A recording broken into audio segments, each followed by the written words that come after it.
right one. I walk in like a vertical, look clear, aim. You wanted smoke, I heard it. You talk big, all wordy, all bark, no bite. You can't win this fight. I seen your hand shake when the room got quiet. I don't need a threat, I bring it, then I write. Yeah, yeah, yeah. Tick, tick, hear that whistle, step too close, get the missile. Blood in my eyes, stealing my jaw. Say my name once, then stand by the law. I'm not the one, yeah. I'm the right one, yeah. I'm not the one, yeah. I'm the right one, yeah. You came for when you left with none. I'm the right one, yeah. I'm not the one, yeah. I'm the right one, yeah, yeah, yeah. I don't just a crowd, I let them come. I stare here hard like a loaded drum. You keep on talking, I keep on moving. Your chest gets loud, but your legs ain't proving. You want that title, you want that crown. I take one look and I shut it down. I crash when the flow gets mean. I came in clean, let the scene pristine. Tick, tick, hear that whistle, step too close, get the missile. Blood in my eyes, stealing my jaw. Say my name once, then stand by the law. I'm not the one, yeah. I'm the right one, yeah. I'm not the one, yeah. I'm the right one, yeah. You came for when you left with none. I'm the right one, yeah. I'm not the one, yeah. I'm the right one, yeah, yeah, yeah, yeah. I don't bend, I don't break, I don't flinch, I don't fake. Every shot you throw just feeds my pace. Every lie you spit, I put back in your face. I'm not the one, yeah. I'm the right one, yeah. I'm not the one, yeah. I'm the right one, yeah. I'm not the one, yeah. I'm the right one, yeah. You came for. That's what this case is about. It's about the truth, not hiding it or concealing it, but exposing the truth. Yeah. Don't let them get away with this. Do not endorse and sanction an investigation that is broken and corrupted top to bottom. That's why you stand as the guardian of justice and the protector of justice. And my question to you is, what will you do with this moment? Hey, hey, you did that, look at you go. Drop that down and now the whole room know. Big heart energy still in the show. You walk in and the whole place grows. Old school smile with a fresh new grin. Same sweet spot, let the chaos in. Cards on the table, you win again. Everybody turn when you step in. Hands up, look alive. You made the whole night rise. They've been waiting on your name. Now it burns through the frame. Let's fucking go. Let's fucking go. You did that, and everybody knows. Turn up, toast to them, bro. Let's fucking go. Big heart energy still in the show. Toast to them.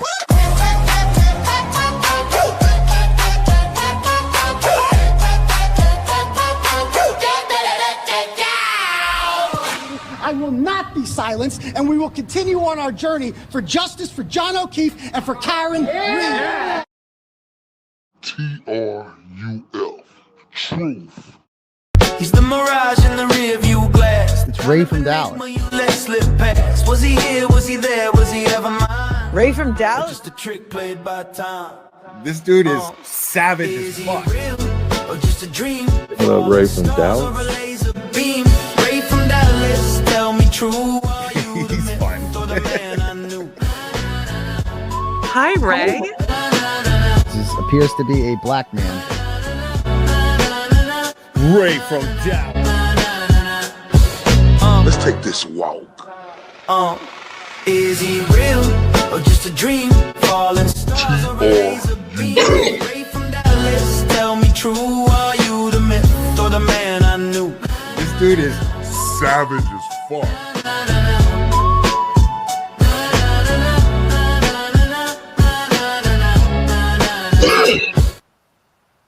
Man, shout out to everybody out here from that 214 to around the states to across the pond. Salute. You're not rocking with your guy OMD, aka Ray from Dallas. And I want to say, ladies and gentlemen, welcome back. Thank all of y'all for being here, everybody. We got the right Cash App up there now, right? One of the mods will be able to pin it. I don't know how to do that. That's the right Cash App. We have to get it back to $ Ray from Dallas. Hold on. That's still the wrong one. That's still the wrong one. I got to fix that shit. I think I already did fix it. When you get on her, you gotta, Let's see. Let me edit that. Mr. Ooh, there we go. Oh, that's cash.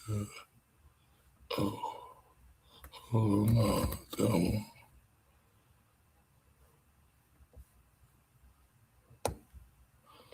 Not that one, y'all. My bad, I put the wrong one. Hold on, let me fix this real quick. It'll be real quick.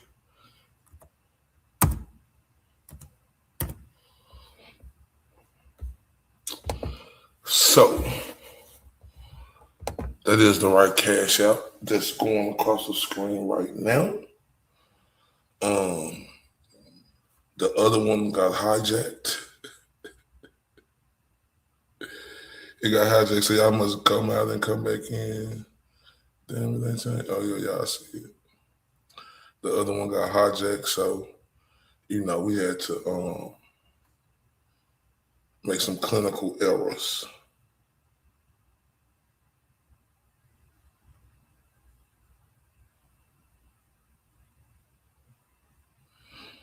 So, yeah, we had to make some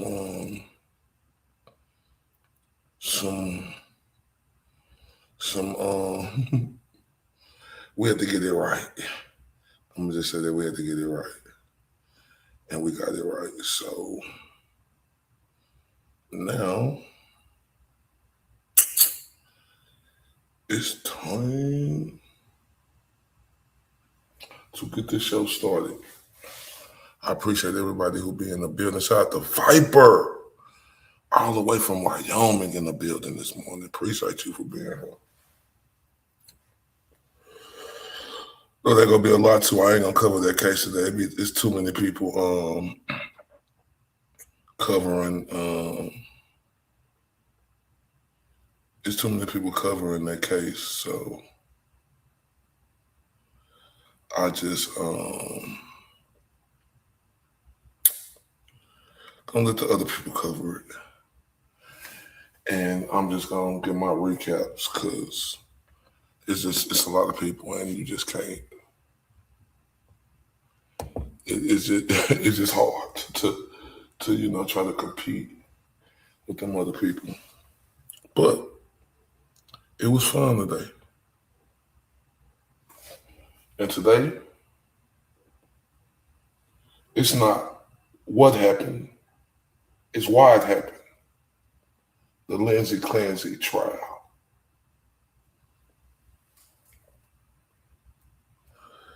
Let's take this walk.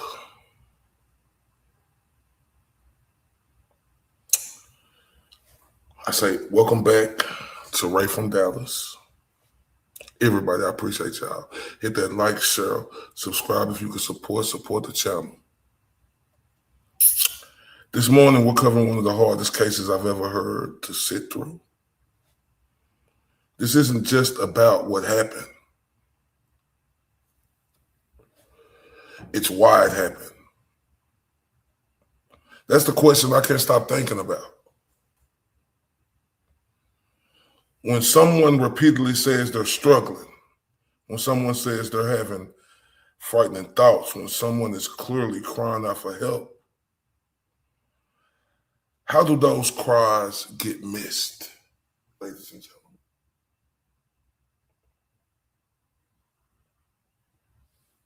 How do they get missed?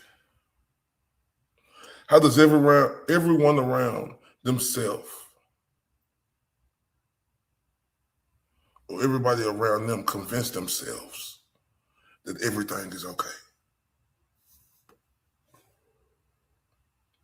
See, these are difficult questions, and discussing them doesn't take away from the heartbreaking loss suffered by this family. Nothing can erase that pain, and my condolences to that family.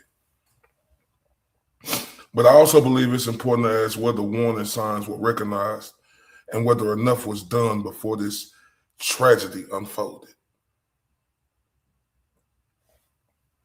See, what I know now, the jury job is to weigh the evidence and decide legal responsibility. My goal isn't to tell you what verdict to reach.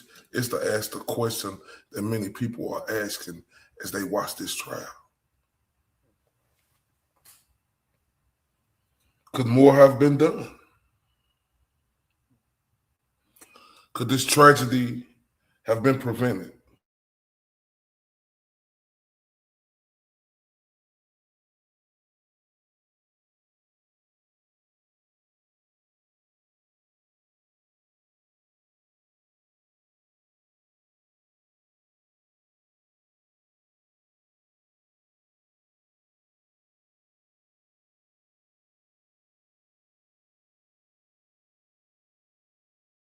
Mental health crisis and responded before it's too late. We're going to keep the discussion respectful. We can agree without attacking one another. So,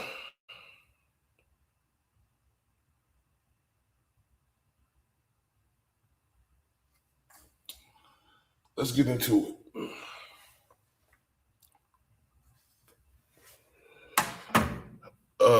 When I first went over his first testimony, my mind was just clear cut. She is guilty. Thank you, Viper.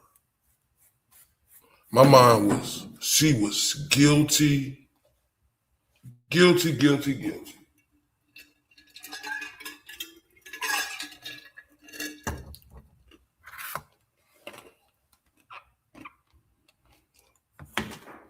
And even though I thought she was guilty, I still kept saying, why?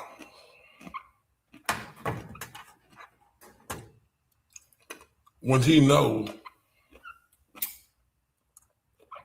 that she wanted to commit suicide, she had thoughts about doing something to her children.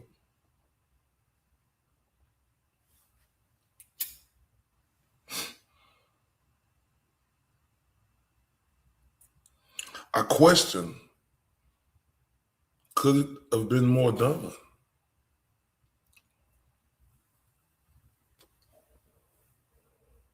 That's what I question. And I tell myself, yes, it could have been more done. That's what I tell myself. I'm not asking everybody to agree, because the first day I was like, she guilty, she guilty, she guilty. I came on her saying, she guilty, she guilty, she guilty, until I heard the defense attorney, Reddington.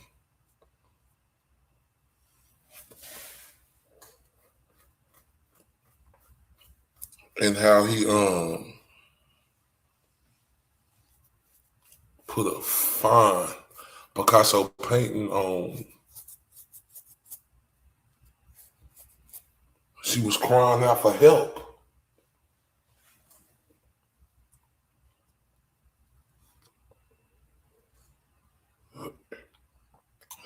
And it didn't get received. Because look at the tragedy that happened. Prosecution, right? To me, they're doing a good job, right? They trying to prove that it was a plan. She planned this out.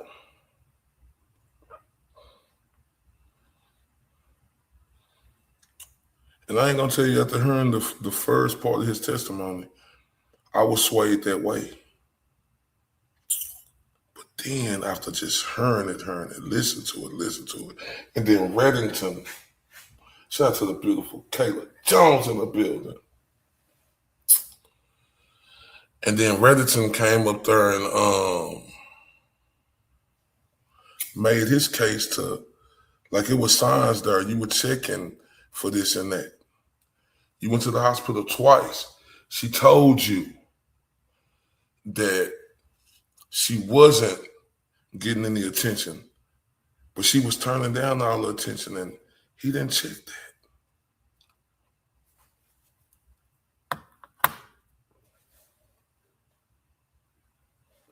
He didn't. He didn't check that. And that's what got me.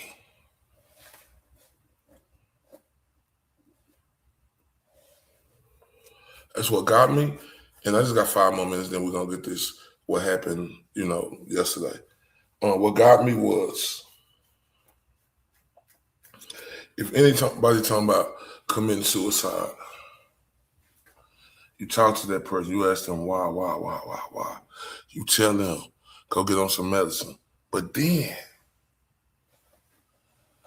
when she say something about doing something to the children,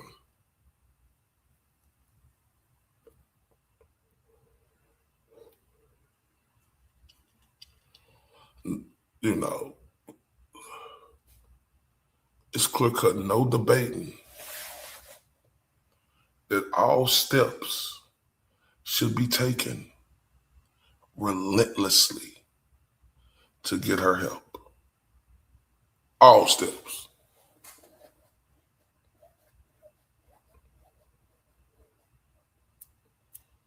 And as I see, from the most important witness, Patrick Clancy,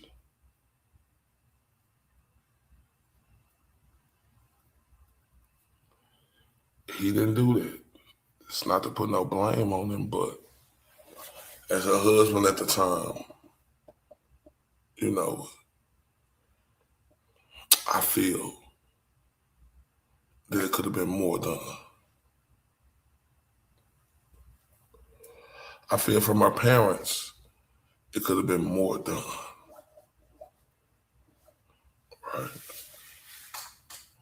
I feel like from a lot of people around, it could have been more done because the signs was there. She was telling them.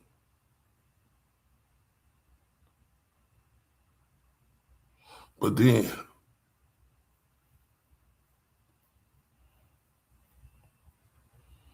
you have the other side where, shout out to the beautiful Kayla for taking the cash out.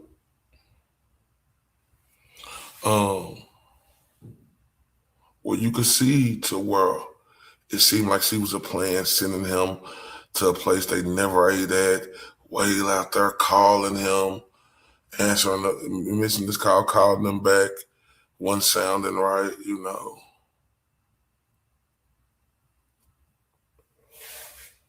Lying,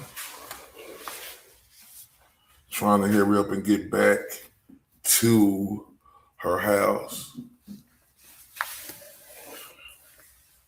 I could see that.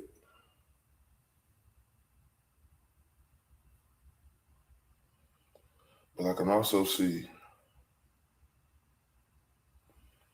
where she was crying out for help.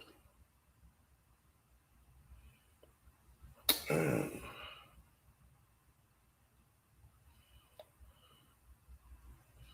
why won't let me pin this shit? I think you got to always write something first. It's right there. I ain't got too many people in here knowing. It's scrolling across the top. It's scrolling across the top. I'll try to pin in my big friend. Oh, there it is. I got it. Boom. Pinned at the top. I got it. Thank you, Kayla. I got it. Now, but, man, I was through for a sucker punch today to just see the neglect, right? Because you don't want to think it's neglect, but then when Reddington started painting that picture of how he wasn't really paying attention to detail, you got to look at it. And let me play this from day one to let y'all understand. It's just 2 parts. His first part of his testimony. One of the facts in this case that you don't normally see in a insanity case or a lack of criminal responsibility case like it is in Massachusetts is a recent history of the defendant claiming this mental illness. This is not just, I'm having thoughts. This is not just, I did a teledoc visit. She was admitted to McLean Hospital. So let's take a listen to Patrick Clancy talk about Lindsey at McLean Hospital, and he actually visited her while she was there and what she had to say about her own treatment. Let's take a look. As a result of going to Mass General and telling them about her suicidal thoughts, was she transferred to McLean Hospital? Yeah. And so she reached McLean in the early morning hours of January 1st then of 2023, is that correct? Yeah. Okay, and did you visit her at McLean Hospital? Yeah. How often did you see her there? I think I was able to go twice. And while you were there with her, did Lindsey talk to you about the treatment that she was receiving at McLean Hospital? She told me about her experience. It didn't really seem like she was getting any treatment. Okay. Did she tell you that she wasn't really getting any treatment or wasn't getting as much care or treatment as she wanted? Well, I think by the third day, I said, what have the doctors said? And she said, I haven't met with the doctor. I think the challenge was she arrived on a Saturday, and then I think Monday was an observed holiday, so she didn't see a doctor until Tuesday. So until then, she was coloring and playing with clay and going for walks. Were you aware that she was seen by a resident, a doctor, the first 2 days she was there, and then an attending on the third day that she was there? No. Were you aware that she was seen by a licensed social worker, group therapist, and other mental health workers every day while she was there? Yeah, I didn't get any updates. Okay. Were you aware that she was offered one-on-one therapy by unit staff every day that she was there? No. Did you know that she participated in... Wow. This is not good for Lindsey Clancy. The prosecutors can take this part of the evidence in the case and say she's lying to her husband. She's manipulating the situation. She's not being truthful about what's going on as she's getting this treatment at McLean Hospital. Does she really want the treatment? Is she getting it? Is she lying for some other reason? Let's continue to watch. Now, I agree with him yesterday, but now I'm looking at it to where he wasn't paying attention. Shout out to Dizzy in the building. So, happy Friday.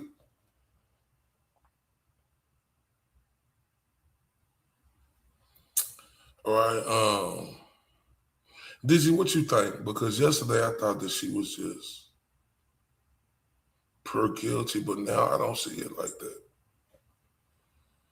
Like, I didn't make my final thought, but as I seen the rest of his testimony today and seen the way Reddington was attacking him, I think it was negligence. Oh, it's Thursday?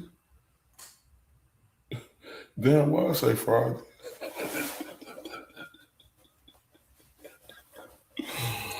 Oh, man. Kayla, I am a blunder waiting to happen. I think it was negligence. You know, I mean, what you think, Dizzy? Yeah.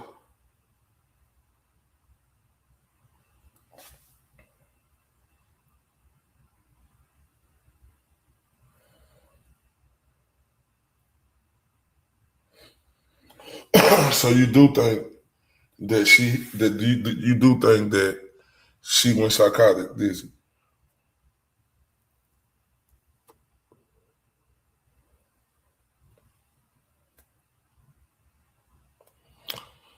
You know, because when he said only 2 days, and then check this one out before we get to yesterday's testimony. Group therapy on January 1st for 45 minutes, a session about illness and symptom management. I was aware of some group activities. I didn't know the details of it. And were you aware that she participated in 2 group therapy sessions, one for 45 minutes and one for 50 minutes, one on self-compassion and one on illness and symptom management on January 3rd? I wasn't aware of the subject of any of the meetings, no.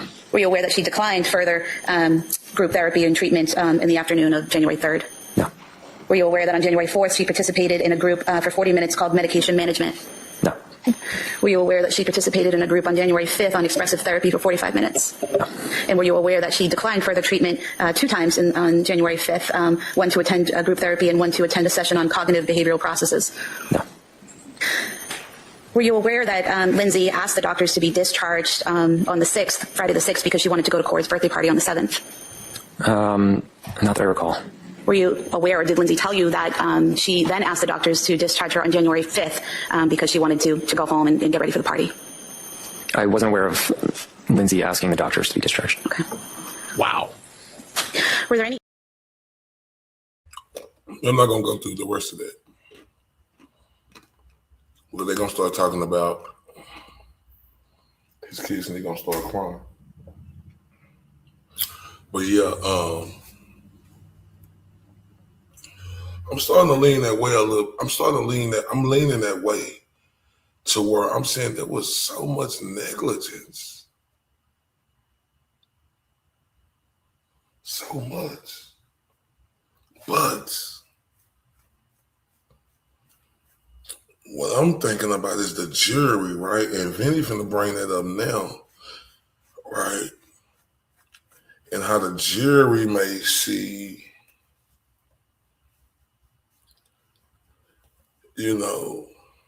different things and know that kids died. You said, but the doctors tried to gaslight you. I'm sorry about that, Dizzy. Let's go to what happened yesterday. Patrick Clancy is the most important witness in this case, the trial against his ex-wife. And today, the heartbreaking testimony about him finding his 3 young children strangled. But that wasn't the biggest moment. The biggest moment came when Patrick Clancy left the courtroom and the jury heard his 911 call. We'll show you what happened, and we'll talk about the impact this will have on the jury in this case. I'm Vinny Politan. You said the age of the jurors is going to be a problem in your opinion. In what way? Now, his 911 call. And they didn't play it. And then you're going to hear the reporter who was in there filming tell us it's good they didn't play it. We seen how she reacted. He said the jurors were crying.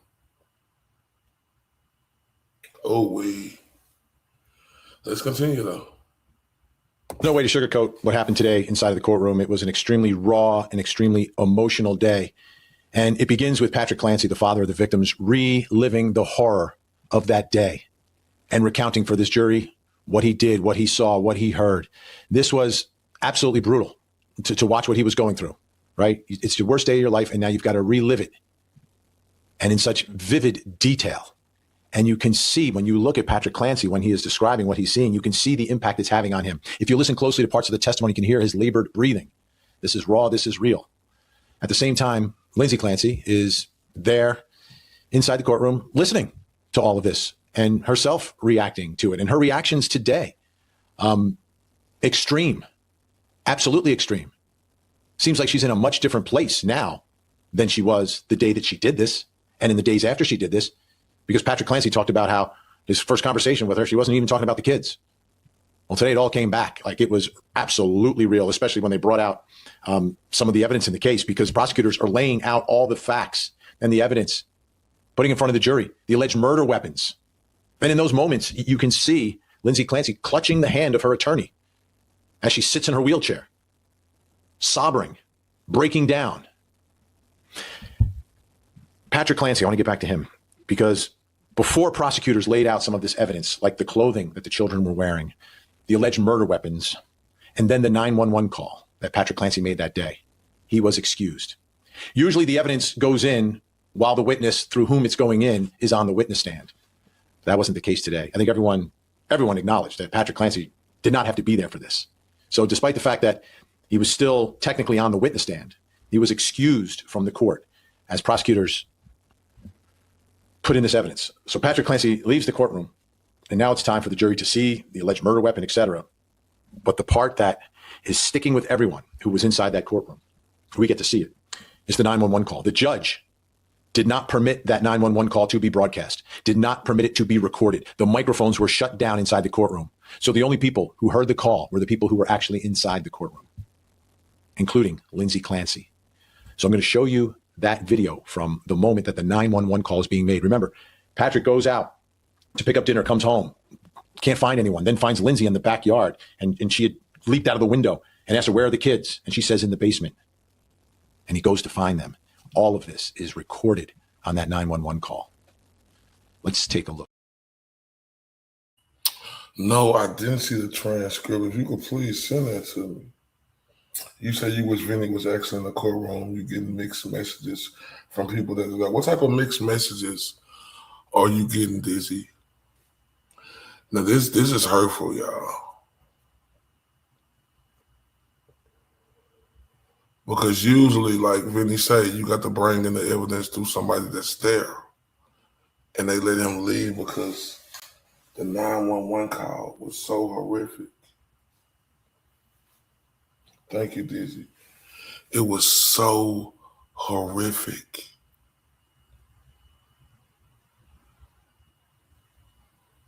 Whew. Even though you gotta understand, like you say, it's two people under 40, a lot of people in their 50s and 60s.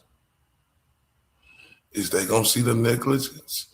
Or with this 911 call and the way Vinny finna break it down? Oh my. Let's get to it.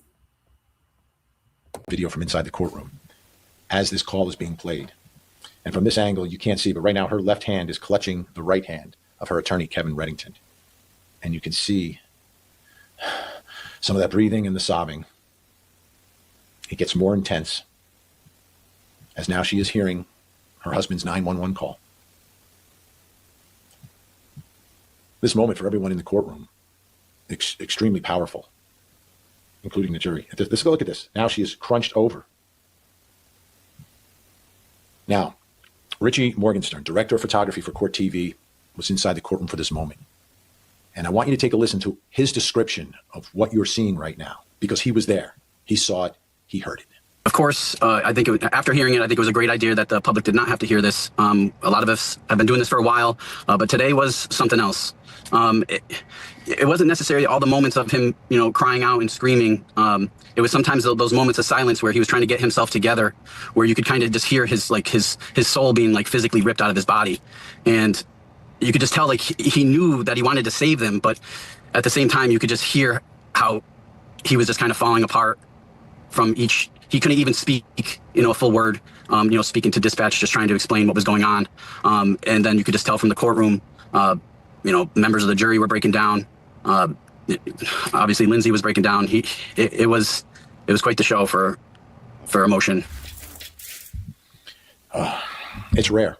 It's rare that a judge would not permit this to be public, especially Massachusetts, a very transparent state. But that description by Richie really, I think, paints the picture of what took place in this moment. And she's not the only one crying. You got the jury crying as well. Talk about jury, close your notebooks, place them on the chairs. Follow me, please.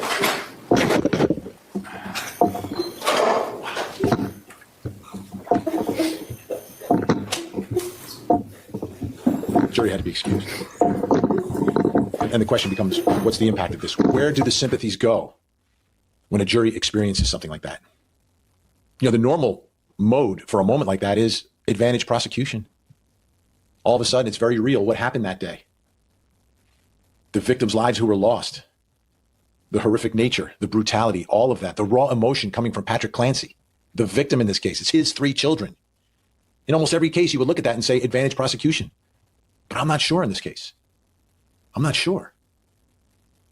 And it's partly her reaction as well.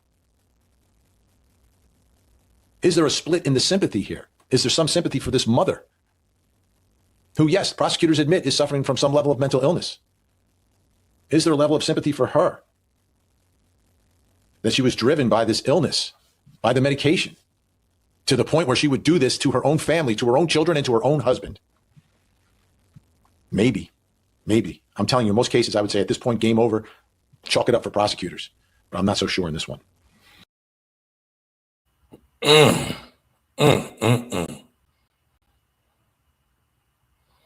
Like you say, in most cases, chalk it up for prosecutors after hearing a call like that. But not in this. But he's not sure in this case, because usually you see a husband acting different,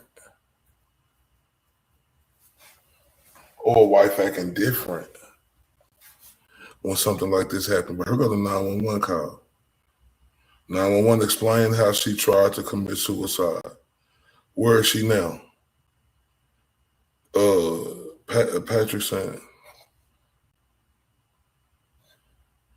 let me see something real quick, y'all. Tell me if y'all can hear this. Hold on 1 second. Hold on 1 second. Let me go get the speed.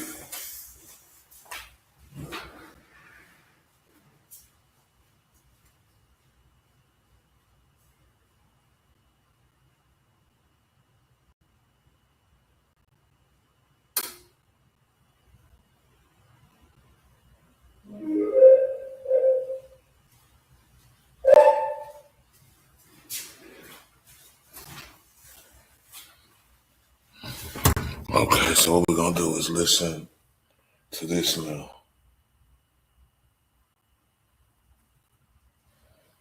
Oh no, you'll never be sorry. Let's play this. Let's make sure it's turned up. Right, she got a call response to police. 47th Street, party jumped off the top floor of the house. 12, 18, 12. Quick, dispatch has two car 38, 147, 47th Street. Still party jumped off the top floor of the house. Flight her as well. And neck injury, neck laceration. She's conscious at the time. We're going to check the med plate. It was over a 20-foot fall. 18, 14. It's unknown where the knife is or wherever she used to split her. She's in the, looks like they're pinging around the back. We'll get that info now. I'm going to get all three mutual aids at this time.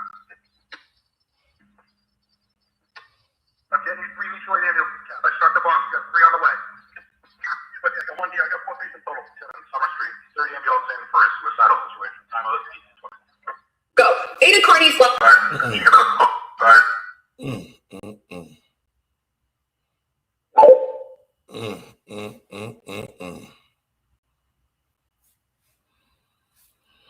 Oh, wait.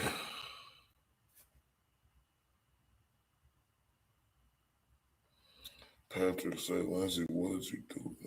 Hey.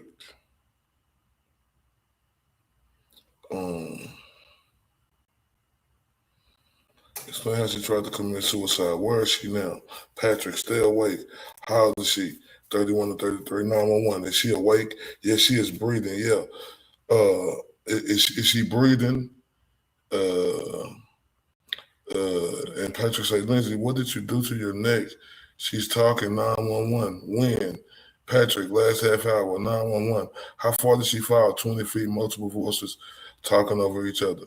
911, is she responding normally? A little bit. Wake up.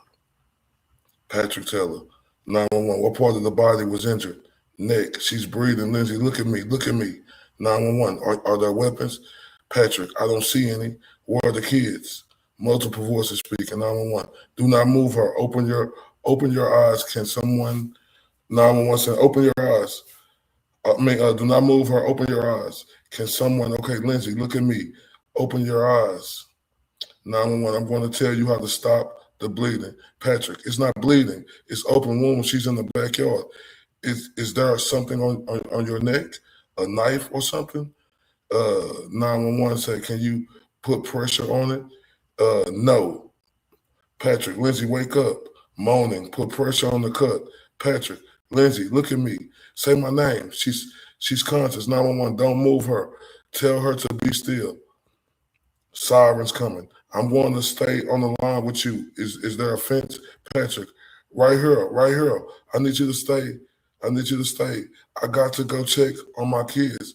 Hello, footsteps, guys. Oh no. Yelling. Wake up, screaming. 911, what is he screaming about? Crying, screaming, gasping, oh my God. Scream. Hello, what's going on? Basement, 911. Oh my God. Hello, screaming. She killed the kids. Oh my God. He's screaming. Oh shit. Oh Lord. Oh wait.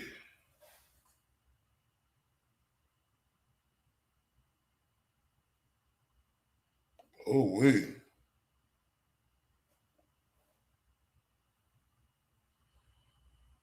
Oh wait.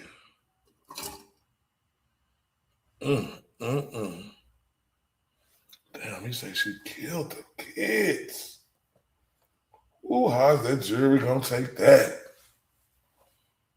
I know that's a rough transcript, but how is that jury going to acknowledge that? Now I see why she bust out crying. Now I see why the jurors were crying. Oh my God, y'all. Let's go to the next clip. So let's go backwards now to the moments before that 911 call. Patrick Clancy is describing now for the jury, returning home. Remember, he's sent to pick up dinner by his wife. Let's order out tonight. I don't have time to cook dinner. She looks it up. She figures out how long it's going to take, sends him to CVS, sends him to the restaurant to pick up the food. And now he comes home. Here he is describing what he found. When you came into the house and you were taking off your boots and putting things down, was there anything you noticed? Yeah, the house is really quiet. Is that unusual? Yeah. And when you realized it was really quiet, what did you do? I called out. And who did you call out to? Everyone. Did anyone answer? No. After you called out and no one answered, what did you do next? I think I don't know the order, but I called down in the basement and no one answered. And then I called Lindsey to see if she was home because I looked out and I couldn't see her car, but it's because it was dark and her car's black. Okay, so when you say you called down to the basement, when you approached the basement door, do you remember if it was open or shut? It was shut.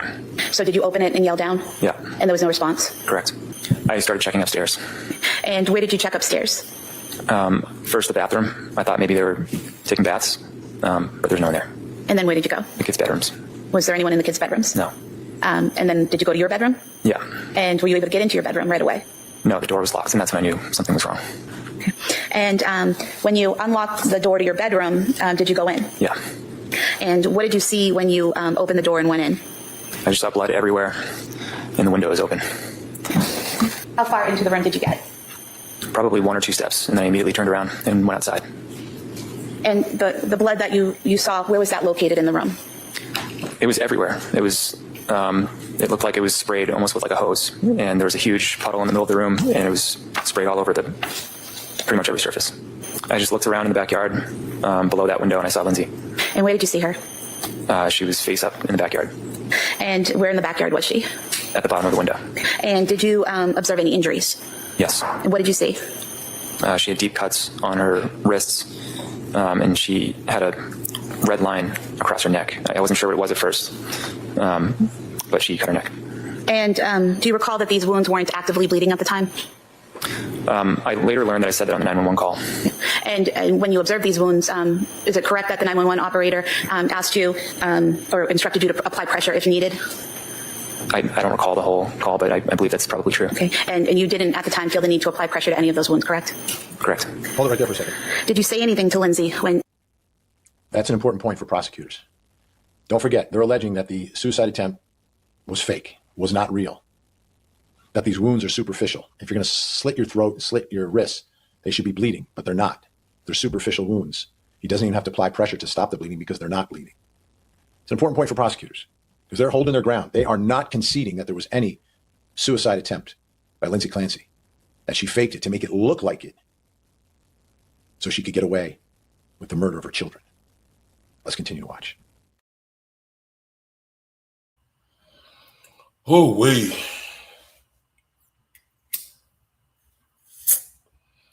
Oh, we y'all.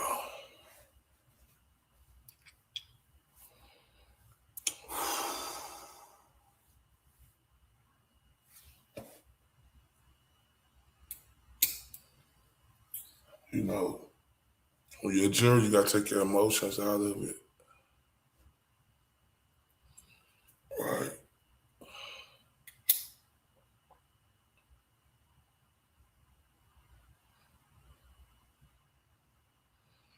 What happened? It's not what happened, it's why it happened.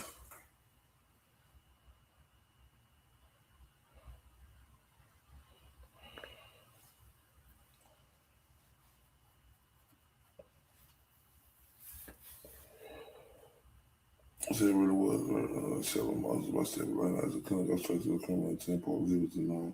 It really below for reason that that's entirely possible to believe him slow.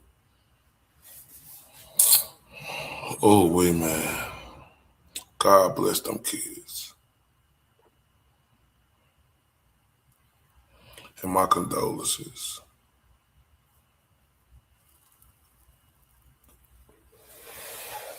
But to me, she was crying out for help.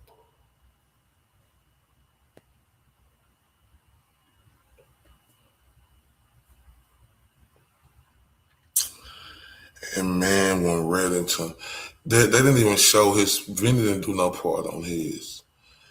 And look, I was going so hard at her before I saw Reddington get up. And he flipped my mind in like 10 minutes because I said, hold up.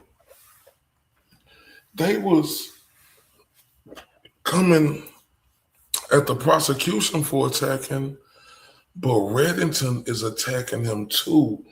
and showing the inconsistencies of how he wasn't paying attention to detail. I'm not lying. And that right there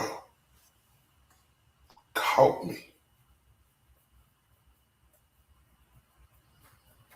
Yep, that too. About the Google search, but because I was already saying Dizzy yesterday, like, why would he keep his kids with her if she said that? He talking about, oh, she was having the happiest day of her life. What? She was having the happiest day of her life. Are you kidding me? This woman has told you time and time again that she was suicidal. She told you, you said a couple of times that she wanted to harm the kids. You asked her, what's the plan? And she said she don't know.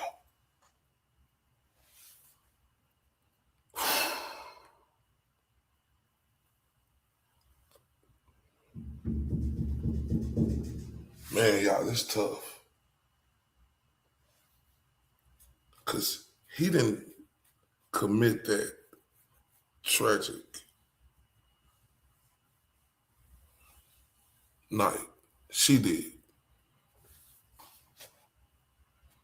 But it's not what happened, it's why it happened. That's how I'm looking at it. I go back to him not knowing that she was lying to him, telling him that she wasn't getting no help. Why didn't he go check that out? Oh, man. Oh, man.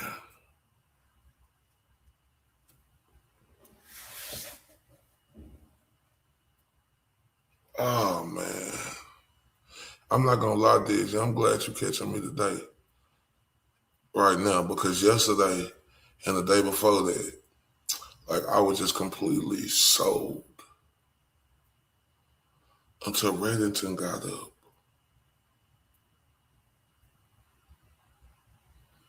And Reddington started hitting him with, like, you were on there doing Google searches about this. You were doing that. Why didn't you do this? Why did you take a trip 2 days and leave Lindsey there with the kids who you say she told you multiple times?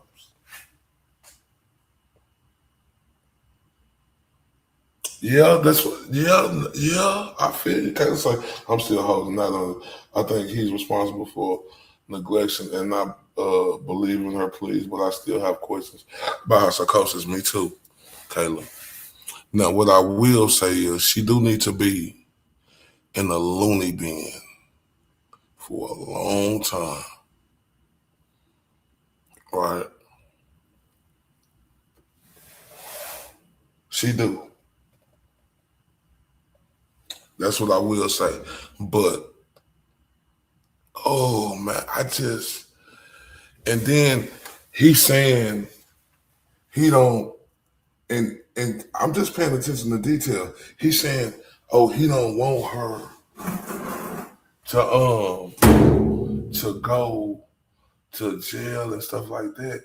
Like, and like I say, I'm not trying to be insensitive to him. I got compassion and condolences, but he's feeling guilty. He feeling guilty because he didn't hear all them cries and he didn't act on them. He didn't do everything that was possible to prevent this. Ain't no way a woman gonna tell me, the mother of my kid, gonna tell me or anybody, say, I got thoughts to do this to them. Regardless, she killed her children, she needs help. It's a lot of it. She'll be thrown in a cell. She would have never got help. I agree.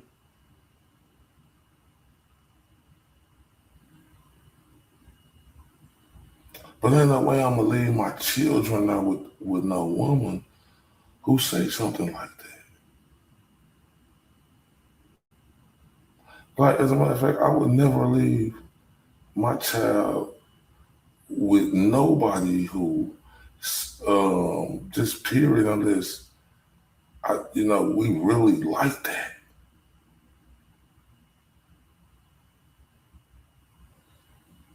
So she did commit that and do that. But who's to blame?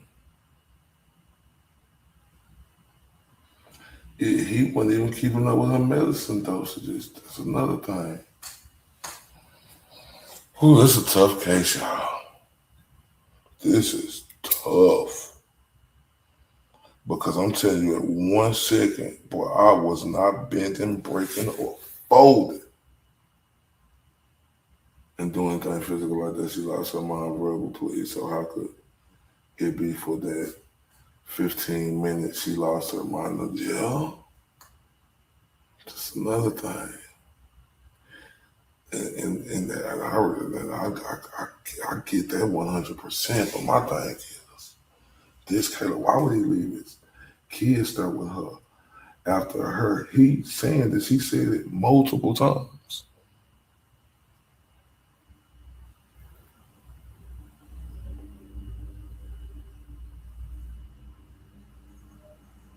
Oh man, I would never would have left my kids that way. And this ain't blaming him because he didn't do it. But that's neglect to knowing that she said that and she went saying that she had suicide thought to do that. You didn't think nothing was gonna happen like this. But how could he leave them now? And he said, oh, she was having her happiest day. Huh? Oh.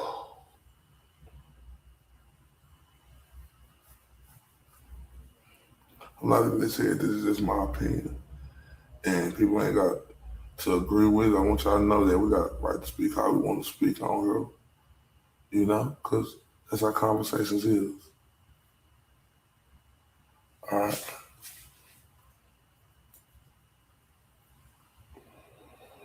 I don't think she's guilty of his one testimony. But I'm not going to put an end out there. Yeah, no, it wouldn't take. Yeah, but she had 3 of them, and you gonna her on her. Well, Vinny said, oh, it looks like the oldest one was trying to get away because he seen what was going on. Then, oh my God, I can't do it.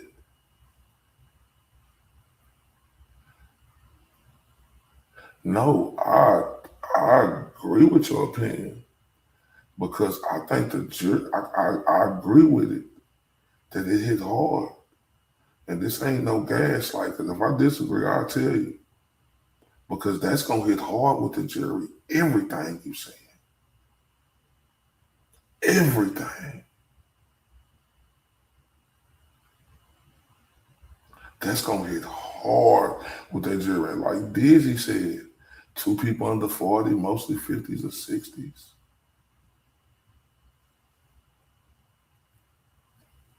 The beautiful classic.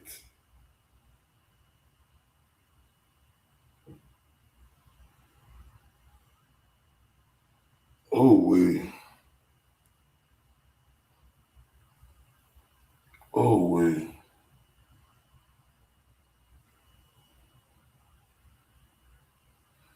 Yeah, I mean, it's tough. You can look at it both ways. Because we know she did do it. And like I was speaking on this case earlier, like the evidence is there, she did it, right? It ain't no evidence that Richard Allen did a damn thing. Look what happened to him.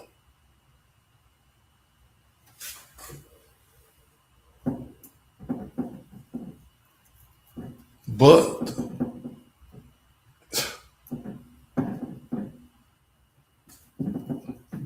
was she crying out for help? People, is some jury gonna see it like that? Is some jury gonna see if she was planning this? Because she did send him to them other stores. or get something to eat where they never ate at really before. That was way out. And y'all gonna see he called her. Let me get to this next clip. I'm talking. I'm sorry. Continue to watch. When you found her in that state? Yeah, I said, what happened? And what was her response? She said I tried to kill myself. Did you ask her anything else? I said, where are the kids? And what was her response? She said they're in the basement. How long approximately, and I know you weren't looking at your watch or anything like that, but can you estimate for us how long it took for first responders to arrive? 4 or 5 minutes. Okay. And during that time, are you continuing to try to talk to Lindsey? Yeah. Is she responding? She was in and out of consciousness. Okay. Was she breathing on her own? I believe so. Okay. And you're communicating information to the 911 operators, and are they giving you, advice on how to deal with the situation as it progresses? Yeah. Okay. Once emergency personnel arrive, what do? I immediately got up and ran to the basement. Okay. And do you still have the phone on you? You're still on the 911 call? Yeah, I didn't realize it at the time, but I did. Okay. And that's the big setup. That was the big setup for the 911 call. And what the jury experienced and everyone inside that courtroom experienced. His raw reaction and emotions to what he's finding in that basement. And he knows it's not good. Because remember, when he first comes home, he calls down to the basement and there's no response. So when he finds Lindsey out in the backyard and she says they're in the basement, he knows. He knows it's bad. He knows it's really bad. And the jury. Oh, wait.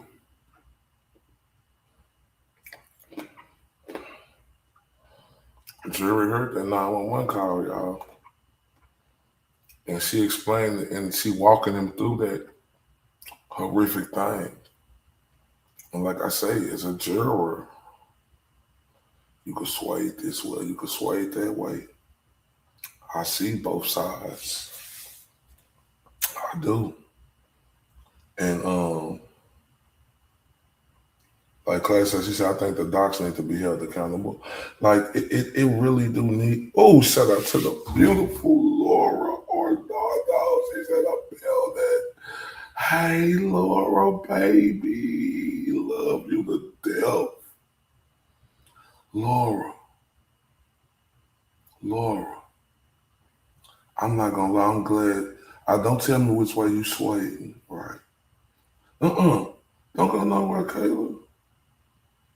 Kayla, shout out to the beautiful Gwen. Kayla, don't go nowhere, sweetheart. Everybody, let's just disagree with each other. It's okay, let's just disagree. Y'all, and look, because the beautiful Kayla she is, like, and Dizzy, I love the death out of both of y'all. Let's just disagree. It's okay. And I'm sorry, but like, I truly am. If, because this case will bring emotions. Y'all, but remember, you're going to have, not y'all, I'm just saying, like, I'm just talking in general. I'm sorry, I miss you and I love you too, Laura. I want y'all to know it's going to be two sides, right? And people going to look at stuff different ways. And I respect that. So I love y'all to death, man. I want y'all to know that. I want y'all to know that. Now, oh no, I want you to speak how you speak, Kayla, I feel you. I feel you. You get to speak how you speak, and I'm, how we coming. But, and you, and I love you, and you know that, Kayla. I love everybody, but like Kayla, you rock. And there ain't nothing but Kayla here with me all the time, so it's like she just such a special person. And everybody's special too.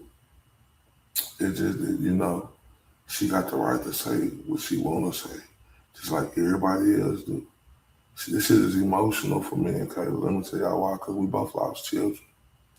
We've been talking about that the last 2 nights while we did that. So people got to understand, right, while I was so agitated at first, right, and while Kayla is So, and I'm still agitated too because and I get to that, but I was agitated, super agitated, because, I lost a child, and and Kayla have too. So that's a real, and I'm not saying nobody else ain't either, because whoever else have understanding. That's a different dynamic. That's a different dynamic, and it gets you like that, because when April the 8th come up every year, I get emotional as hell thinking about my son, Cassius Correa Bradshaw. I'm supposed to have 2 kids.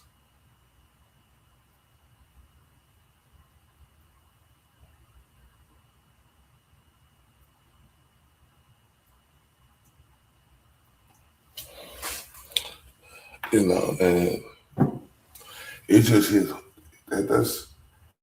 that's a soft spot. And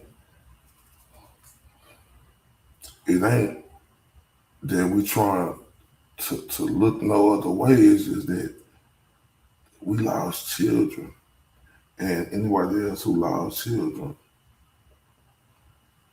you really looking at that. No, I know, Caleb. No, I'm just explaining because me and you have been talking about this. But I was on her, and I was on her. I had, and I'm being honest with y'all because, like I said, we got the right to change our mind, right? I was on her ass, Laura Onata, and everybody, because I think my emotions got the best of me, right? I ain't even gonna say that. It played a part for me losing a kid and just wondering, how can you do this? Now, I appreciate you. And I appreciate everything you do. Right? How could you do this? How could you say you suicidal and you got kids to live for? Right? That's what I was thinking.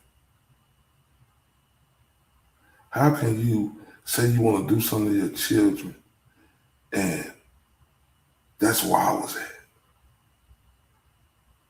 with it? But now I'm a whole another different place, and the case is still going, so I got the right to change my mind again.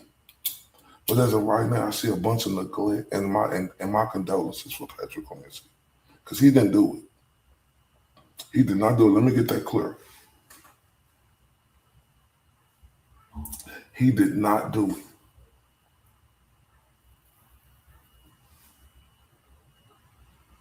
Lindsey did, but he neglected. He neglected the hell out of her, crying out. He is her husband. They were together, for richer or for poor, sickness and health, till death do us part. And this is just my opinion of what because Reddington, man, say, I didn't think my mom could just swivel that way like that. And I want everybody to tell me how y'all feel. Man, please be honest with me, because I want to hear the truth.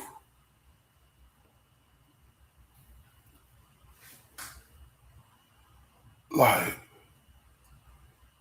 the neglect. Him going to see her 2 times while she's in the hospital. She telling him that the hospital ain't giving her no treatment or nothing, and he ain't go check it out. Him knowing that she said this about her kids, knowing that she having suicidal thoughts, he said, "Oh, and my condolences to him. I swear I'm not trying to be insensitive. I swear, y'all, on everything I love, I am not trying to be insensitive, because my compassion is for that man. Because I'm gonna read that thing again. that the beautiful Dizzy sent me, the 911 thing, right? The way he screamed and said, she killed her kids. That's it right there. He didn't do it, but he neglected the situation of her cries. And listen, I lost a baby. I know how I feel. I didn't get a chance to spend no time with mom. My baby died on arrival. So understand, like I'm being honest about this.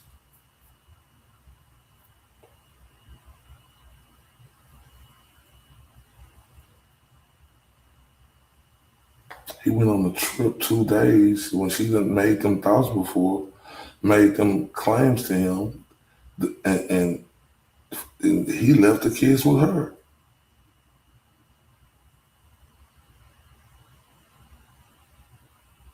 Of course, when he came back that they was there, they were, you know, they didn't pass away yet, but he left them with her. Like it was, everything was just A-okay.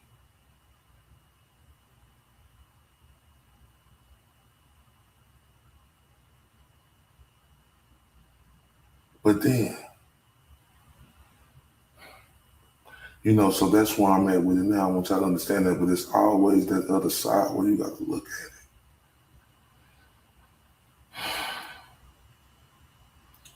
She wasn't taking her medicine. She's a grown person. She's responsible for taking her medicine.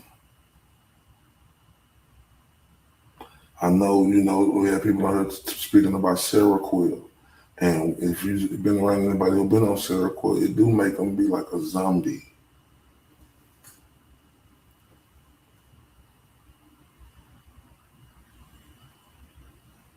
Yeah. Nah, hey, Kayla, you know how we coming over her. You know how we coming over her. And I want everybody to just understand, like, everybody got a right to their own opinion. And if a person is expressing that they don't, because I want it to get done to me. Shit, Kayla do it to me all the time. I ain't just gonna agree with her because it's the beautiful Kayla or the beautiful Laura Amato or the beautiful Classic, right? You know, if I don't feel like it, right, then prove me wrong. And if you can't prove me wrong, then we're gonna talk about it, and that's okay. So, man, this life we live, y'all, is short.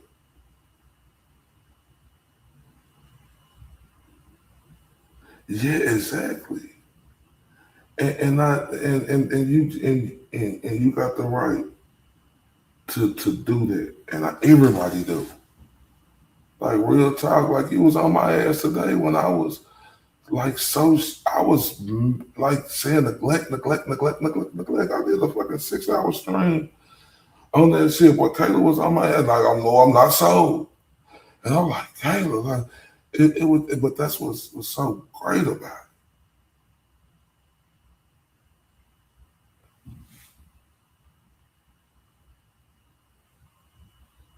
No, I agree with you, Laura.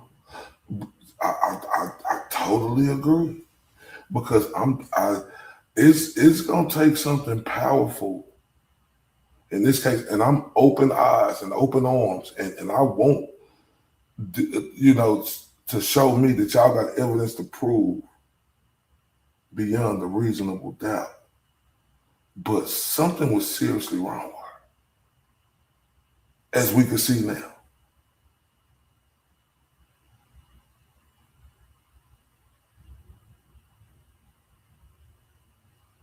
And he had negligence. Now, you question the defendant's story is you paying attention to the case and you looking at it. Just like all of us, that's what we're supposed to do. You seen how I was for a boy's sake. I was on one. Hey, Laura, man, say me and Caleb, boy, we was on one together. Yeah, me either, Caleb. Me either. Man, we was on one together about this, like we was questioning, like, no, you it was a mean mother, and I was still saying that today until boy Reddington, oh my God, that dude right there, amazing.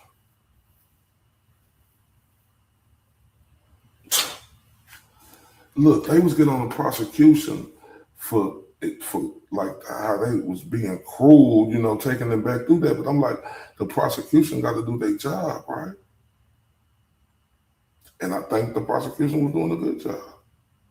But boy, when Reddington came up there, like me and Dizzy was talking about earlier, and he started showing how this dude was so negligent, how he was taking trips for 2 days going to New York, and now and I'm not saying that he knew the woman already, but now, he worked for Microsoft, and I know Microsoft was in New York, but I'm just saying, he went to New York for 2 days.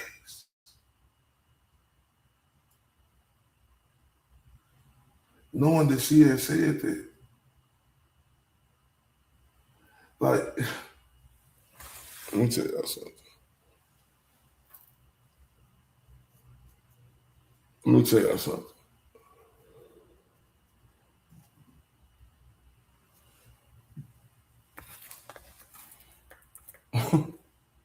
Let me tell y'all something. It ain't no way in God's green earth I would leave my kids. It just ain't no way. Tell me if that fan too loud. All right, I'll check it down. It just ain't no way. This is just me, right? And this ain't putting no blame on him, but I feel like he the reason why he's acting like he act, because he feel guilty. And he didn't do it. I want that to be understood. But that guilt inside of him for knowing that he could have did more, you could see it. Laura say, I would have ever left knowing anything was wrong, or why didn't he get someone else to watch over her and the kids? No, that's the truth. Man, Laura, yesterday I was seeing black. The day before that, I was seeing black. I could just not see this no other way.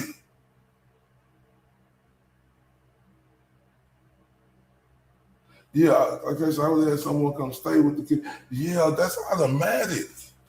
Like, I was seeing black.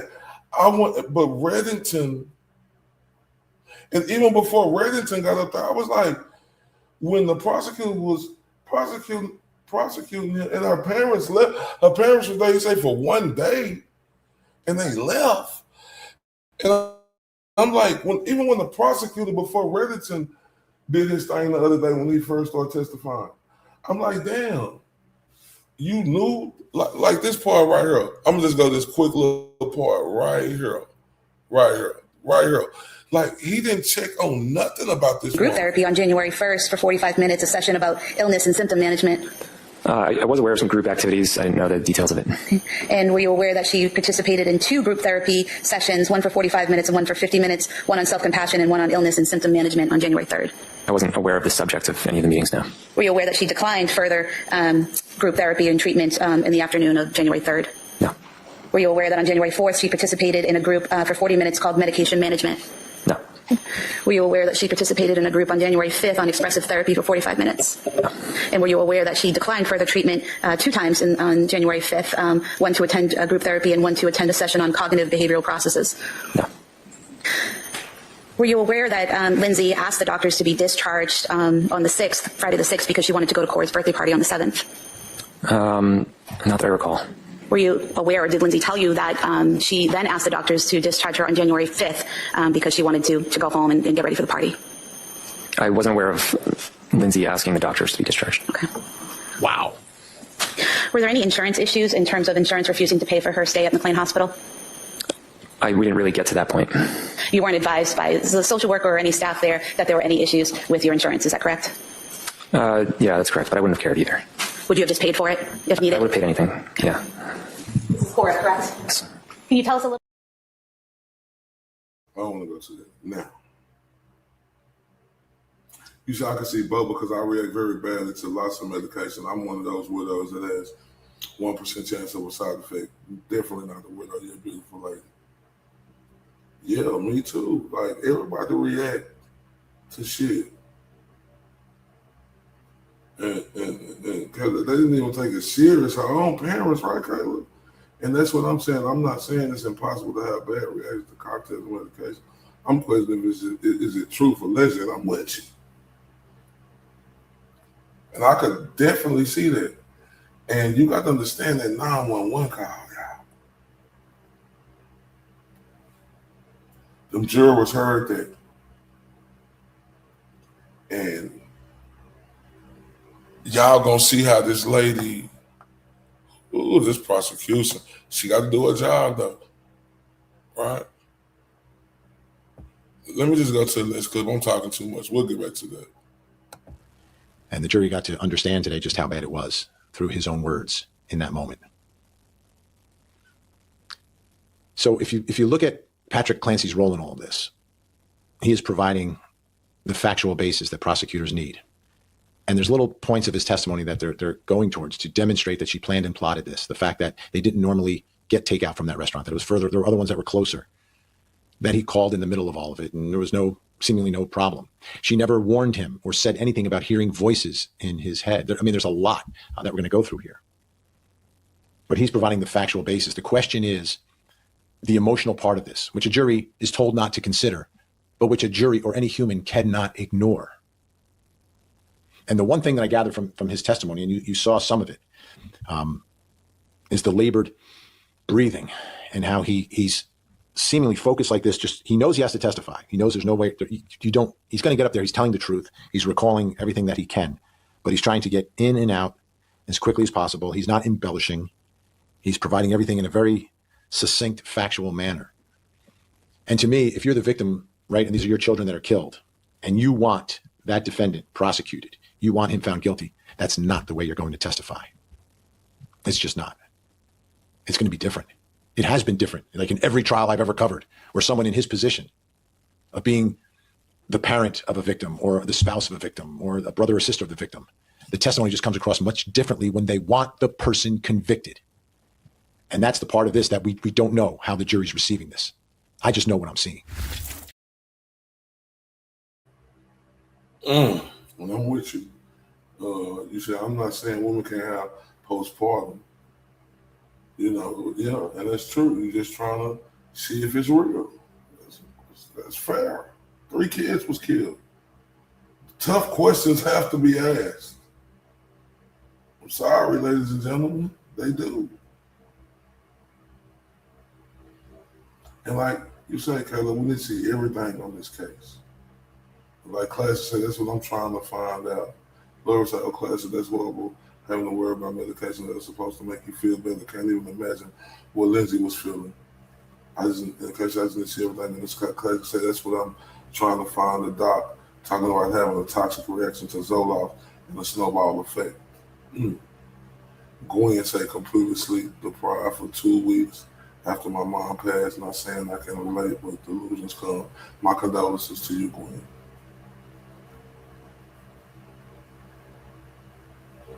Because a few years ago, I had a hysterectomy, and the painkillers made my eyes buzz, and the flames were used. The docs would come in asking about the OP, and I'm like, that's fine, but my eyes are killing. Oh my God. Oh, classic. Oh, okay, now I see. Yeah, you ain't lying. Now I understand why you say the doctors need to be charged. Like the doctors, like everybody need to be held responsible. I'm saying like it needs to be some type of way. But can you all the doctors was well?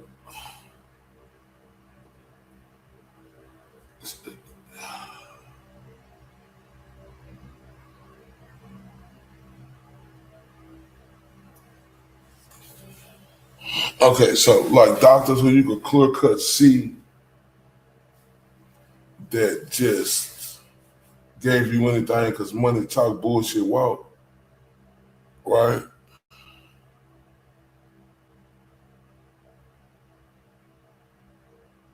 Yeah. You know, if it's any type of criminal investigation coming from doctors was irresponsible during this, like that fucking bitch ass fucking Teletubby looking ass piece of shit and what's that bitch name in the Richard Allen trial? The bitch who was a fucking crime fucking fantasized about. The shit got in trouble. The stringly haired, red haired bitch was still able to testify. What's that bitch name, Classic?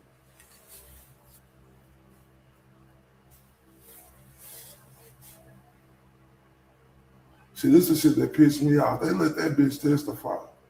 That hoe supposed to be charged. In that Richard Allen case, that bitch should have never been able to take the stand. Yo, wallow, fucking whale body. Oh, I can't stand it. Oh, let me stay on course. And Defensive Diaries, they're gonna be live streaming that today, right? Classic, the whole thing, because I know they've been doing it. I just wanted to do it yesterday. I had fun doing that shit, so I ain't gonna lie. I ain't had too many blunders. My daughter was suicidal after 3 SSRI tablets. Oh my God. I'ma definitely be with the dynamic duo Bob and Ali Mata today. Oh, I'm so sorry about that. You know, I had situations with people around me like that. Like, you tell them to get help. They, you know, if you don't think you need help, why would you say something like that? You know? I mean, not saying that with your daughter, but I'm talking about people who actually saying stuff like Lindsey was saying. You tell them to get help. And then they say, I don't need no help. Well, then why are you saying stuff like that?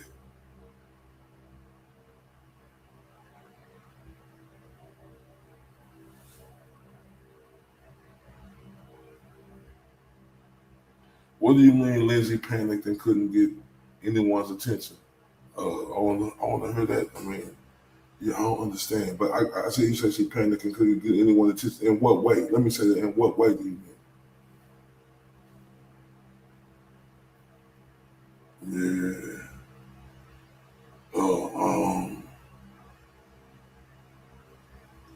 Because that's not something to be played with, y'all. When somebody say they gonna do something to go off themselves, or say they want to do something to their kids, or people who even say they don't want their kids.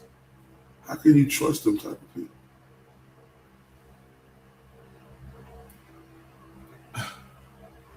Man, my son Cameron, like, he completes me. Oh, Laura, I love you so much, and I'm glad you're here. Since you ain't been here, I just gotta turn you up for my son Cameron, just cause he want to say something to you. Cause Laura, somebody offered her, not off on her, but somebody told me my baby was ugly. And I say, when? I got one of the most handsomest babies in the world. And wait till y'all see him. He just got this haircut. I really want to stun and pull it up now for y'all. You know what? I'm finna let Laura see this, and I'm gonna show y'all how he got his haircut today. Say Sunray. Say Sunray.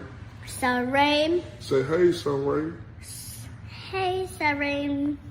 Alligator. Crocodile. Alligator. Crocodile. Crocodile. Say it. Say crocodile. Crocodile. Look, say crocodile. Crocodile. Say sun rays. Sun rays.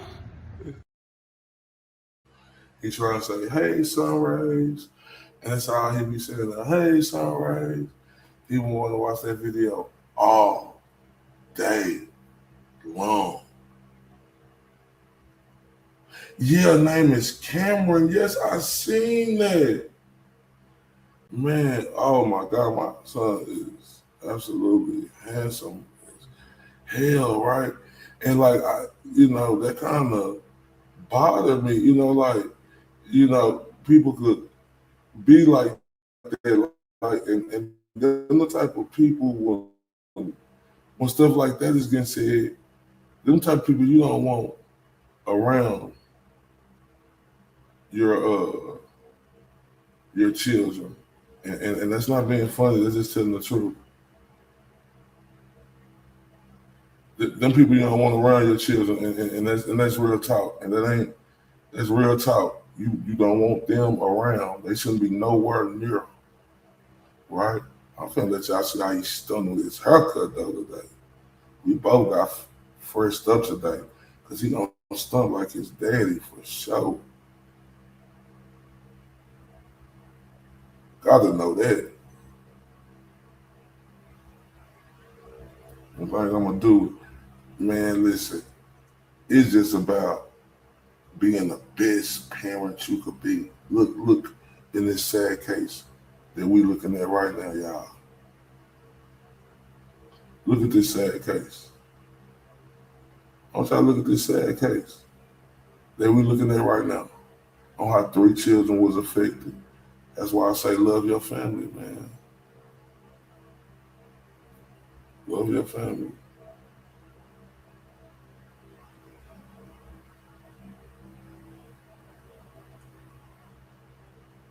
For real.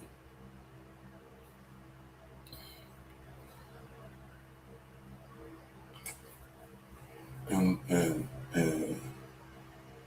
just for real, just know that. Let me let him say, hey, sun rays to y'all again. Say sun ray. Say sun ray. Sun rays. Say hey, sun ray. Hey, sun rays. Alligator. Crocodile. Alligator. Crocodile. Crocodile. Say crocodile. Crocodile. Look, say crocodile. Crocodile. Say sun ray. Sun rays. My everything. My everything. You do what you need to do as long as it ain't illegal to take care of your kids.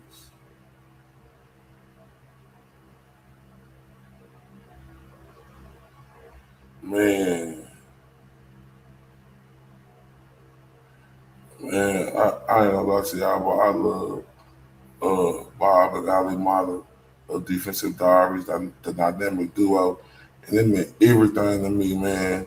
When Bob gave me a shout out, I got to go find that shit because I got to make me a new intro. But I'm talking too much, y'all. Let me go. I just show y'all my son Cam. I'm gonna show y'all him again though. But let's go to the next clip. I want y'all to see how first this haircut is. His testimony is critical and it's crucial on different levels and for different sides, some for the prosecution, some for the defense, and all of it for this jury to try to understand what happened and why it happened. So we're listening to more of Patrick Clancy's testimony here, talking about the moment where he finds the children in the basement and then his first conversation with Lindsey afterwards when she's taken to the hospital. Let's go back inside the courtroom. So when you come down those stairs that night, which direction did you go? I immediately went left. And when you went left, what did you see? I saw Cora. And how did she look? She had a band around her neck. And was that an exercise band? Yeah.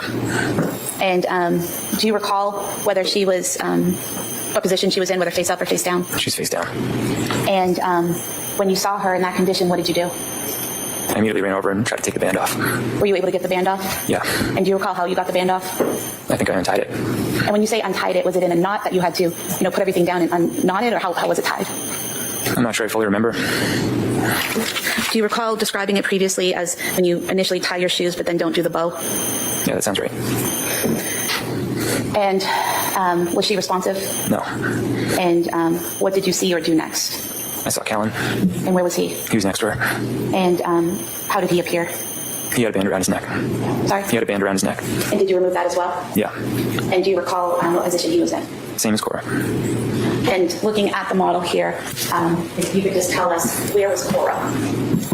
The left of the couch. So would that be this area here that I'm pointing to, in between the bureau and the couch? Yeah. And where was Callan? To her left. So would that be more over here towards the chair and the bureau? Yeah. After you removed the band from Callan's neck, what did you do next? I tried to find Dawson. And where did you go? I looked in the bathroom and on the other side of the couch, and then I went to the other side of the basement and he was in my office. And when you saw Dawson, what condition was he in? I knew he was gone. And did he also have a band around his neck? Yeah. And did you remove that band? Yeah. Wait there for a second. And looking. I'm wondering if Dawson was trying to run away, was trying to hide. If he saw what was happening and he was trying to get away. This is, how he's able to even testify is miraculous. Obviously, he's been through a lot in the last several years.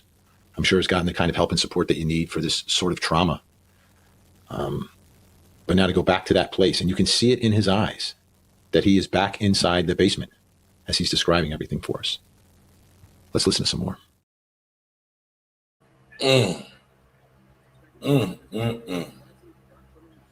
Well, I feel for him, man. I do.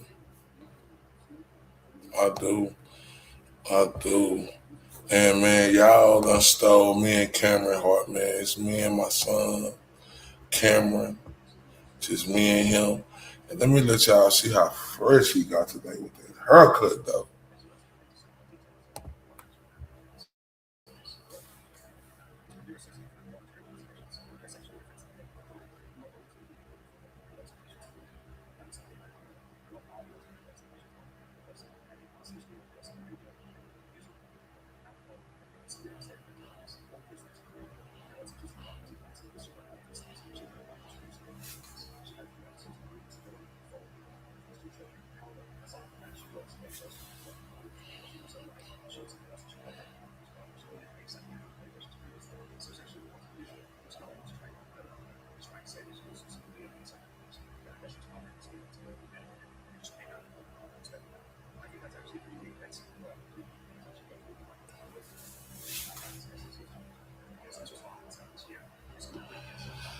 Gwen, thank you for being here so much, Gwen.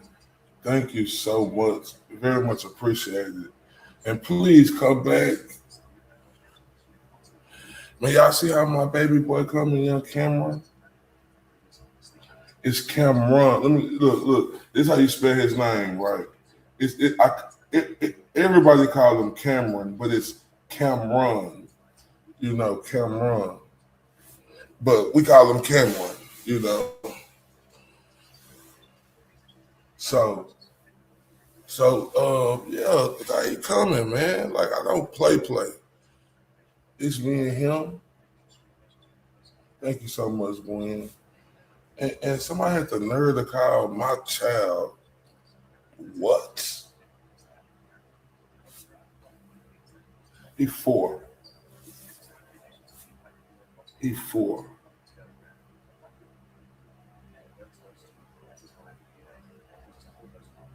He's 4.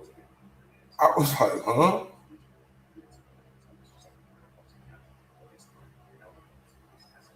I was like, all right. I was like, all right. I was like, okay. I was like, all right. But man. That's why I say, y'all, like, that right there. Showing y'all my son. He was American. I had him a year after Cassius, because Cassius is supposed to be 5. Right?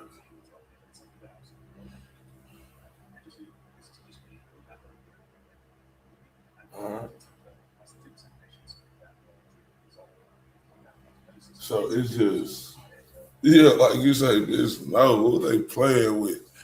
And like, look, you know, that ain't even the case though, right? It's just you supposed to love your children regardless of whether, you know, any circumstance, right? Any circumstance. That's just cruel to say. Because you got kids out there who get bullied. You know, because people say vile things and call them names, right?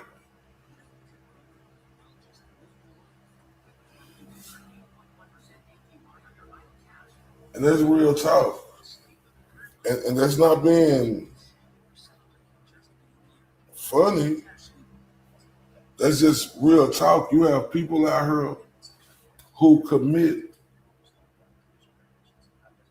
the S word because they get bullied. Man, you're supposed to make every child and person in this world feel great. Yeah, you want to be able to motivate your kid or anything, push them to be the best they could be, and you got to have tough love, right? Well, let's get back to that. But that's what I'm saying about this case right here. You got a lot of jurors, like Kayla said, who could be looking, going on their emotions, right? We can all up here be agreeing that it was negligence. And that's what we have to be honest with ourselves. We could all sit here and agree, say, oh, it was negligence. Somebody should have did something. But the prosecution is laying this case out to where they could touch some souls over there to where they won't bend, break a fold on how they feel. Just think if it's somebody like me before I got on her. I just wonder how I would be before I got on her, right? If that would have happened, if I didn't more now understand the law than what I used to, and how you have to look at things now. I was even going crazy today, right? Because as of right now, I'm looking at, she was negligent, but I'm not a juror. I could see what Kayla is saying. How people could look at that and say, how could you do this? Why did it take that long? Right? You know, you didn't have no cuts. They said that when you was bleeding, you didn't have no cuts or nothing. I could see that. And Classic say, I think and thank you for your compliment, Classic, from my son. She said, I think the prosecution has been the bitch the way she treated Patrick. I don't think, you know, I love you to death, Classic, but I have to respectfully disagree with you on that, beautiful lady. Because did you see Eddington? This word swayed me. Because I was like, everybody say she attacking him. I'm like, she doing her job because he coming up, because he feel guilty that he know that he was negligent. So he feel like he play a major part in that. I'm telling y'all.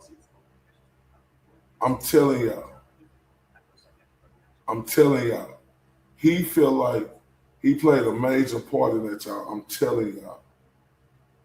That's why you hear Vinny politicians say, man, a normal person don't get on there and act like that. Like if somebody killed your baby, right? He ain't finna get on her. You ain't finna get on there if and act like that, like he acting, right? Because guess what? He knew something was wrong with her. He knew that, and this is not being insensitive to Patrick. Yeah, he has had an attitude the whole time. A normal person wants to be there and get justice. And that's real talk, y'all. This ain't me. This me being fair. Just because I'm leaning away because I see negligence, I'm being fair in this. And this case ain't over. He was just the major witness. We got to hear from a lot more people. I could be swayed again. Yeah, but he's not cooperative. You know, he want to make it, which may well be the case, like she had a problem, but his negligence didn't act on, you know, handling that problem that he knew that she had. But so the prosecution, they have to, like I said, like, I agree with you. A lot of people were saying that. A lot, you ain't the only one. Even Vinny was saying it yesterday. Right? And I respectfully, and Vinny is one of the best. Vinny is my God, go-to. When I want to break down something, but even he was saying that the prosecution, why are they coming at him like that? But I looked at it totally different. I looked at the prosecution was pointing out, like when she said, oh, I want to do something to my children, and God rest their soul. Okay, so when she told you that, he said, what's the plan? What's the plan? Excuse me, sir? What do you mean, what's the plan? No, get her to a mental institution. That's the plan. That bothered me, y'all. And I was going at him like, why was he not doing nothing? And I'm being honest. And you got jurors over there who gonna see that too. I mean, they may get swayed, they may look at other stuff different, but I'm telling you, they're gonna look at that too. And class, I'm getting these videos ready. They gonna look at that too. Real talk. She did go to a mental, yeah, she did. But look though, classic. She was lying to him, telling him she wasn't getting no treatment. She did 2 treatments, then turned everything else down. Him is knowing her mental state, right? He didn't go check and see. Let me show you this classic look. I'm sorry if you want to hear. Man, this case got me in trouble. I can't wait for defensive divers and their daughter to come on so I can watch. I can't wait. Watch this classic. Watch how his negligence of not even, he didn't know what nothing was. Watch this. Group therapy on January 1st for 45 minutes, a session about illness and symptom management. I was aware of some group activities. I didn't know the details of it. And were you aware that she participated in 2 group therapy sessions, one for 45 minutes and one for 50 minutes, one on self-compassion and one on illness and symptom management on January 3rd? I wasn't aware of the subject of any of the meetings, no. Were you aware that she declined further group therapy and treatment in the afternoon of January 3rd? No. Were you aware that on January 4th she participated in a group for 40 minutes called medication management? No. Were you aware that she participated in a group on January 5th on expressive therapy for 45 minutes? No. And were you aware that she declined further treatment 2 times on January 5th, one to attend group therapy and one to attend a session on cognitive behavioral processes? No.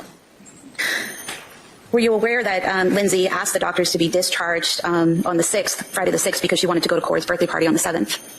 Not that I recall. Were you aware, or did Lindsey tell you that she then asked the doctors to discharge her on January 5th because she wanted to go home and get ready for the party? I wasn't aware of Lindsey asking the doctors to be discharged. Okay. Wow. Were there any insurance issues in terms of insurance refusing to pay for her stay at McLean Hospital? We didn't really get to that point. You weren't advised by the social worker or any staff there that there were any issues with your insurance, is that correct? Yeah, that's correct, but I wouldn't have cared either. Would you have just paid for it if needed? I would have paid anything, yeah. Cora, correct? Yes. Can you tell us a little bit about what Cora was like in January of 2023, what her interests were? Cora was into princesses. And she had a lot of friends. And she just liked taking care of people. And she went to Dawson, correct? Yes. What kind of things was Dawson interested in 2023? He was into firefighters and trucks. and he liked Paw Patrol. Exhibit 11, Helen. He's only 8 months old, correct? Correct. Did he have any interest or He was just a happy baby. happy baby? And then just showing you quickly Exhibit 12. Does this picture clearly indicate their sizes in relation to each other in January 2023? Yes. Wow. Everything's upside down in this case. You know, I'm a former prosecutor. Normally, you know, moments like this are important because sometimes the victims get lost in the case. The victims are not lost in this case. But what's happening as a result is that Patrick Clancy is, wow, having to go through all this, knowing that he still does not believe that Lindsey should be held criminally responsible. It is a tough case. This is really difficult. Well,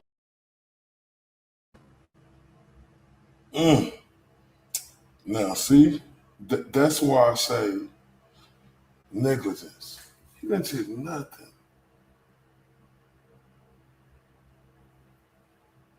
Nah, but she was trying to get out, class. He didn't check nothing. Like,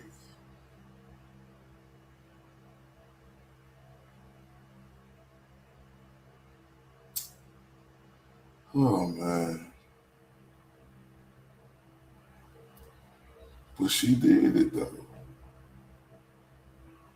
But she was crying out for help though.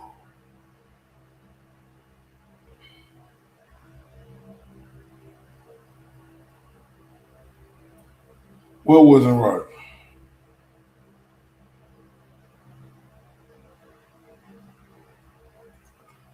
Oh, wait, man. That's what got me right there. And I was getting on him yesterday, but I still thought she was guilty. Going in today, man, I was ready to see. I wasn't even thinking nothing else but she was guilty. Let's go to the next clip. The office here. Where was he located within the office? Just to the left of the door when you went in. So just in this area here, right inside the door? Yeah. Now, after finding Dawson and taking off the band, what happened next? I think I was back and forth. I think I went to try to help Cora. Okay. Did you try to give her CPR? Yeah. At some point in time, do the first responders make their way down to the basement? Yeah. And do they take over care of the children? Yeah. Where do you go? They sent me upstairs. Okay. Cora, Dawson, and Callan removed from the home and taken to a hospital? Yeah. Was that Beth Israel Deaconess in Plymouth? Yeah. Did you also go to that location? Yeah. And at the hospital, were you able to see your children? Yeah. And was Callan then transported to Children's Hospital? Yeah. Did anyone ever tell you not to leave your kids alone with Lindsey? No. In January of 2023, did Lindsey ever tell you that she wanted to harm your children? No. Did she ever tell you she was going to kill your children? No. Did you receive, a few days after this happened, did you receive a phone call from the defendant while she was at Brigham and Women's Hospital? I think it was like a week or so after, yeah. And what did the defendant say at that time about what had happened with the children? She didn't talk about our kids. She talked about what she went through. And what did she say about what she went through? She said she heard a man's voice telling her that if she didn't do it now, she would lose her chance or something like that. And did she also tell you that she had had a moment of psychosis? I don't recall.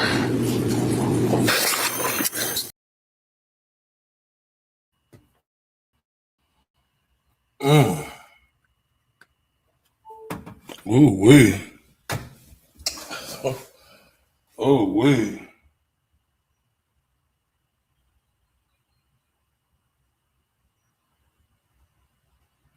Yeah. Oh, wee. I can't wait to watch Defensive Diaries today. Let's continue. Had she ever mentioned psychosis to you before? No, I didn't know what psychosis was until after this happened. Did she ever tell you she was hearing a man's voice before? No. Okay. This is another big moment for prosecutors. If you're talking about someone who is suffering from mental illness or someone who is using mental illness to try to get away with something, that's where we are here with prosecutors. She's not talking about the kids, not talking about the victims, not talking about their children telling her husband about her defense. That's the way it will be spun. That's the argument.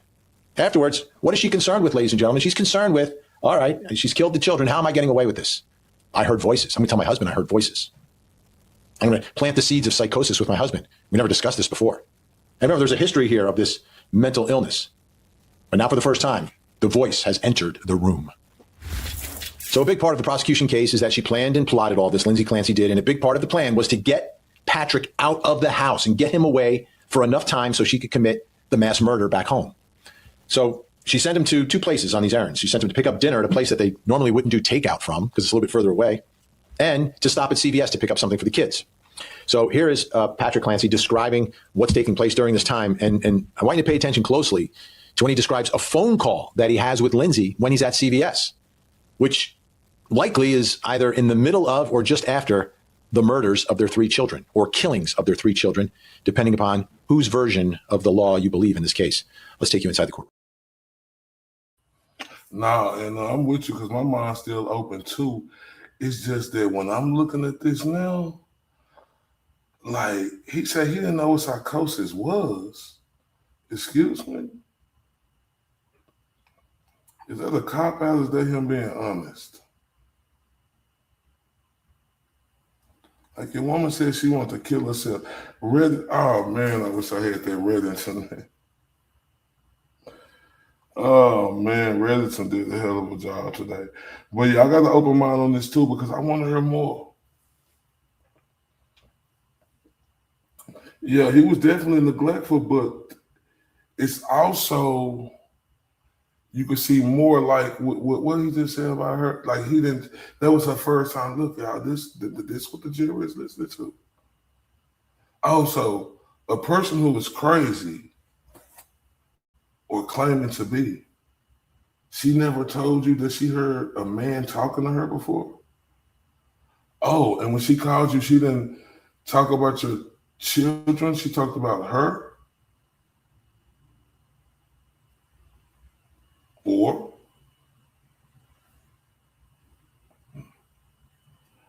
I mean, you got jurors that's gonna look at that.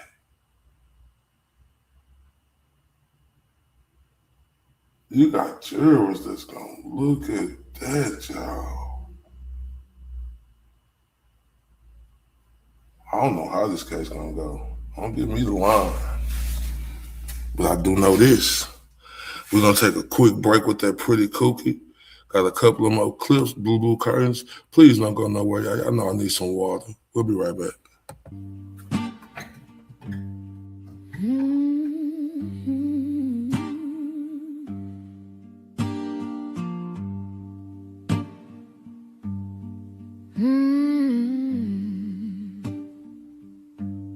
The wind hums low, a hollow refrain through cracked window panes. It calls my name. The clock ticks slow. Its echo stays. Each moment drags, then slips away. Blue curtains are hiding all my pain. Blue curtains are dancing in the rain. Blue curtains keep the shine far away. Blue curtains won't let me escape. The walls close in, shadows stretch along. Night wears a mask where dreams don't belong. A bird once sang, now silent it lies. The sky holds no stars, just clouded sighs. The pain's a prison, the glass cuts deep, eyes wide open yet blue curtains are hiding all my pain. Blue, blue curtains are dancing in the rain. Blue, blue curtains keep the shine far away. Blue, blue curtains won't let me escape. Oh, if I could tear 'em down, let the light pour through.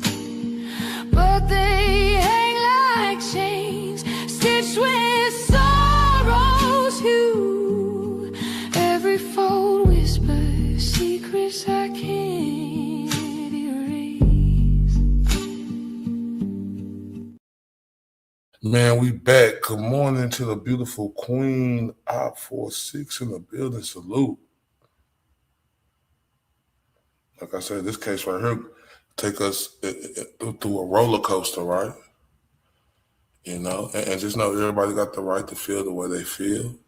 Say what you say. We encourage it, right?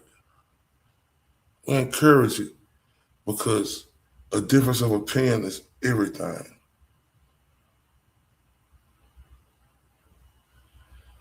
Oh, it hurts to hear this stuff. And what time Defensive Diaries come on, y'all? And I'm gonna go ahead and go to this other clip. Let me know, classic, please. Had she ever mentioned psychosis to you before? No, I didn't know what psychosis was until after this happened. Did she ever tell you she was hearing a man's voice? Had she ever mentioned psychosis to you before? No, I didn't know what psychosis was until after this happened. So your two stops then that night were going to be CVS and the 3V restaurant, correct? Yes. Where did you go first? CVS. And do you remember the route that you took to get there?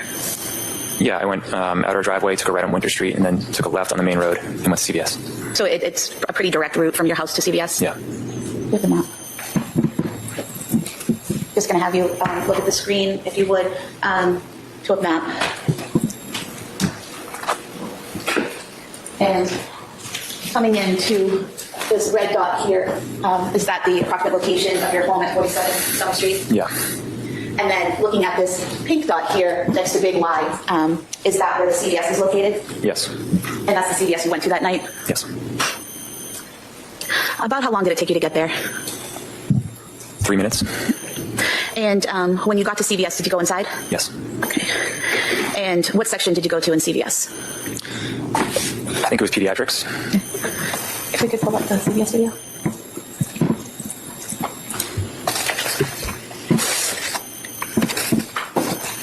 I'm going to ask you to look at the video here. Is that you entering the store? Yeah. Okay. And that section you head to on the right, is that the pediatric medication section? Yeah. Okay.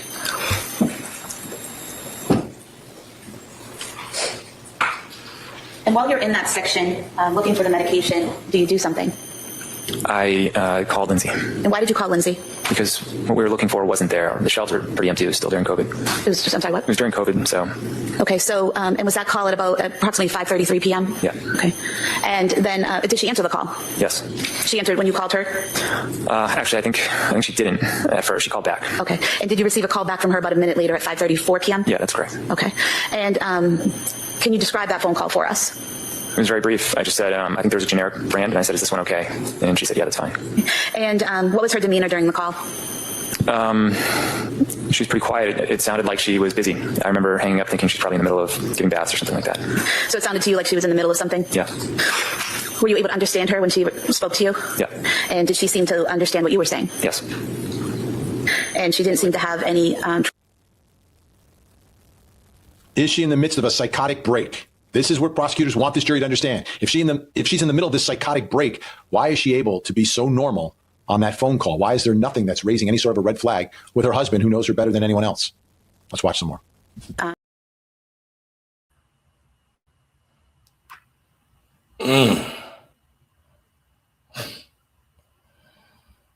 Oh, wait a minute. Defensive Diaries live in 85 minutes, so that's 7:30 my time, like 7:45. So it'll be 8:45 Eastern Standard Time, 7:45 Central Standard Time. And I can't wait. I ain't lying, boy. I had so much fun over there just laughing at Bob and Ollie, listening to their great content. But they are such a dynamic duo in just being real. Oh, they so great. I mean, boy, they have my stomach hurting. It's like the last show I was there, it was like it was a freeze frame. Oh, they so great. They one of them ones, y'all. They one of them ones. They are absolutely fantastic, man. But look, y'all, like you remember you were saying earlier, Kayla? She called him at 5:32. I mean, he called her. She didn't answer. So she called back like 5:33, 5:44, talking about the Pedialyte. But see, this is what got me confusing. Because didn't Reddington say you made it there in 3 minutes? And this when I start thinking about user, right? How she was telling me like this dude was doing some cheating on his woman and he had her going crazy. Like, I don't know if it's true, but it's kind of making sense because when Reddington would say, he said like you got there, why you didn't go into the store to 5:32? Worst thing I ever been through too, Caleb. Worst thing. Worst thing.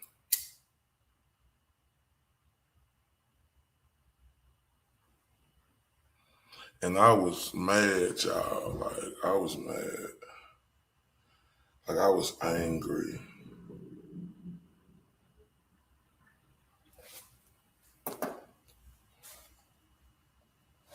I was angry.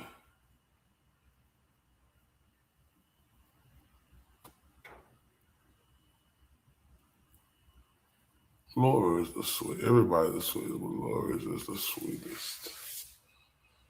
But yeah, like I'm telling y'all, man, wait, I'm gonna get that Reddington. I don't know if I'm about to get it today, but we're gonna go back over it tonight or something, because I'm gonna be on Defensive Diaries, listening to them all day today. Right? Like, he was sitting in the car he says like 5-10 minutes before he goes in. Yeah, me too. Me too. But I think he was in there like 20 something. But I do that too. So that is true. Thank you, Kayla. See? That's what I'm saying. See, I'm ready to just like, dude, who you talking to all that from? But that's true, Kayla. See? See, that's what I'm saying right there, y'all. That's how. Well, I'm so glad because I want people to like, that's real shit, because guess what? No, you're not. You are so amazing. Words just can't express. And I appreciate you so much, Laura. I really want you to know that. Shout out to the beautiful Nicola Cox in the building. I want everybody to know we run the Defensive Diaries. Like I said, me coming into this community has been so great because I started with the OG, the GOAT, Melanie Little, like them the ones I came in, then I met all these great people like Jimmy, who is fucking the best fucking showman, performer. He just all around talent. Nurse Kim, great, right? Like, I know people, like a lot of people, so I ain't gonna speak on names, but like, And like I was on the OG members only today, right? And I must have missed. Hey, Blunder, man, I don't know how to do it. Shit, I got to wait on, I got to hit up Pretty Cookie. Shout out to the good, I got to hit up Pretty Cookie. Miss Laura, I got to hit up to the Pretty Cookie. I got to hit up Pretty Cookie, and she got to walk me through it. Because, you know, she one of the most, Pretty Cookie is one of the most talented. I ain't gonna lie, y'all. And shout out to Grant, too, boy. Grant is the truth. Boy, ain't he the truth, y'all? Man, I freaking love Grant. But I was on the OG members only listening because me and my son, I was driving and we was going to get our haircut. And I heard him say about Jimmy doing the show, right? So I had to go look at it. I was looking at it this morning before I got on here. I was going to go over. And you know why I appreciate Grant so much? Because, you know, like Grant said, man, on the OG show, he said, man, a lot of people was against me, but he said Ray didn't look at me in no type of way, even though he was saying Karen Reed was guilty at first. You know, like everybody got a right to their opinion. You know, if the facts come out, people gonna still believe something they want to believe. Right? So I didn't look at Grant no type of way. I looked at that man as a smart ass man who I was watching doing his fucking thing. I was like, man, I would love to interview him. Shout out to Dumpster Juice, you know, because she made that shit happen. You know, I miss her to death.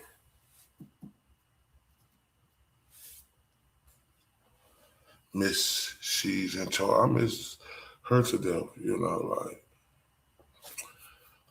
But with Grant, man, Grant, man.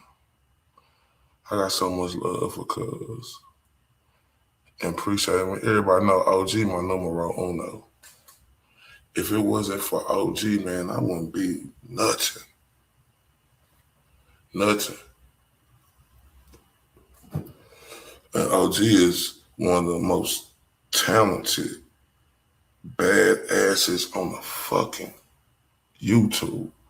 But motherfuckers can't fuck with him on his worst day.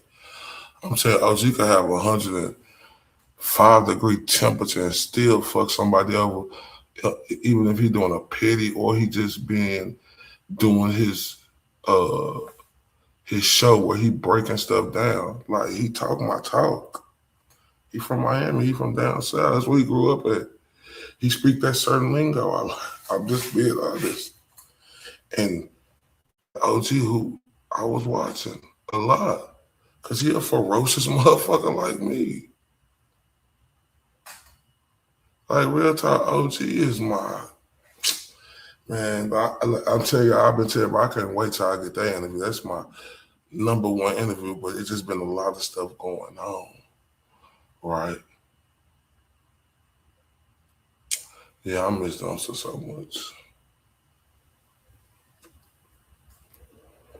Hope she doing good.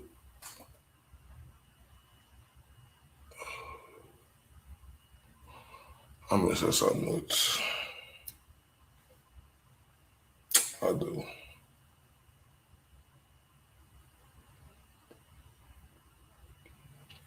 Truly do. I think I'm gonna reach out to Dumpster. I'm gonna reach out to her because I miss Dumpster.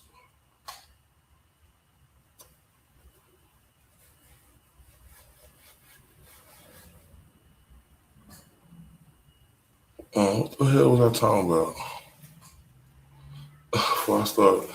Oh yeah, the OG. On his show, he was saying how he ain't gonna say nothing about Jessica Machado. Right? I never was and because he said Jimmy did his show, and I went to check out Jimmy's show. I understood where Jimmy was coming from. I'm like, yeah, because man, I told y'all, bro. Listen.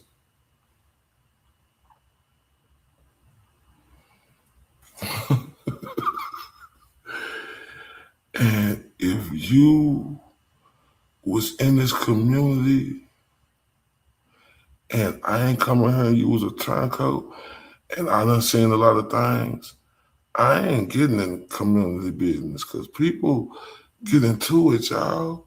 Say some bad things. Like about each other, right? But it'll come back together and be, for instance, why y'all think I've been drama free? I was on one time, but I'm finna be back doing members only and doing my shit. But man, I don't even know if I'm finna do that. Because, yeah, and a lot of stuff, Jimmy broke it down. I mean, we all got flaws, y'all. Everybody can say something about us and it could be true. It's true. It could be very true. Is you willing to accept it? Like, Prince Jimmy was saying today. Man, it's another one. I can't wait to interview Jimmy, man. It's just been so crazy, y'all. Only if y'all knew. Only if y'all knew.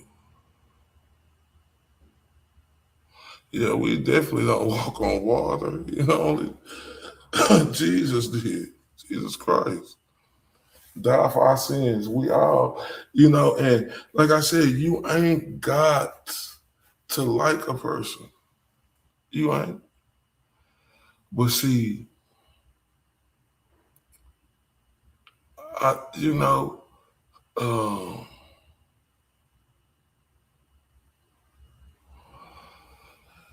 it's like,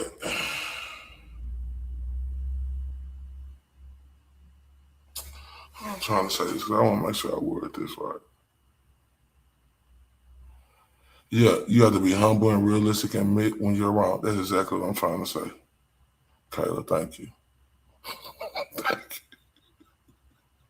Thank you.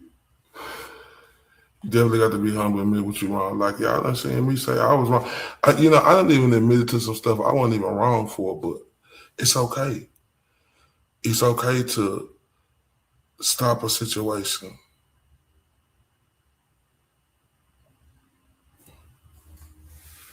Like, I ain't lying. I don't pay attention to it, y'all. I don't. That's why y'all ain't been seeing me. I ain't paying attention to it because I want the situation to get better. I ain't been paying attention to none of it. A little bit of it at first, when it first started, but I ain't been paying attention to none of it because I feel like that could be fixed. And you know what's crazy, y'all? Like Jimmy was saying some real shit. Yeah, but cause I get it. But to that point, look, we all say bad shit. Well, I'm gonna speak for myself. I done said some bad shit to people before. Had to humble myself. It's a relationship I still need to fix. It still need to fix. I'm not perfect. And it's relationships. But people need to fix relationships. It all goes around, right? That video Jimmy did was excellent because he was direct and he was firm. He wasn't playing. But,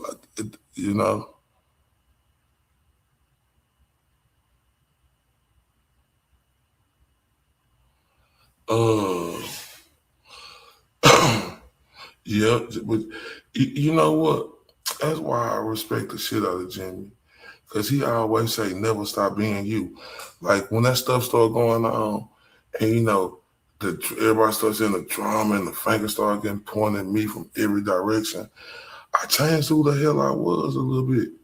Right, but it ain't that because it was for the better to show people, like, okay, it ain't that I was wrong because I came in being a huckleberry.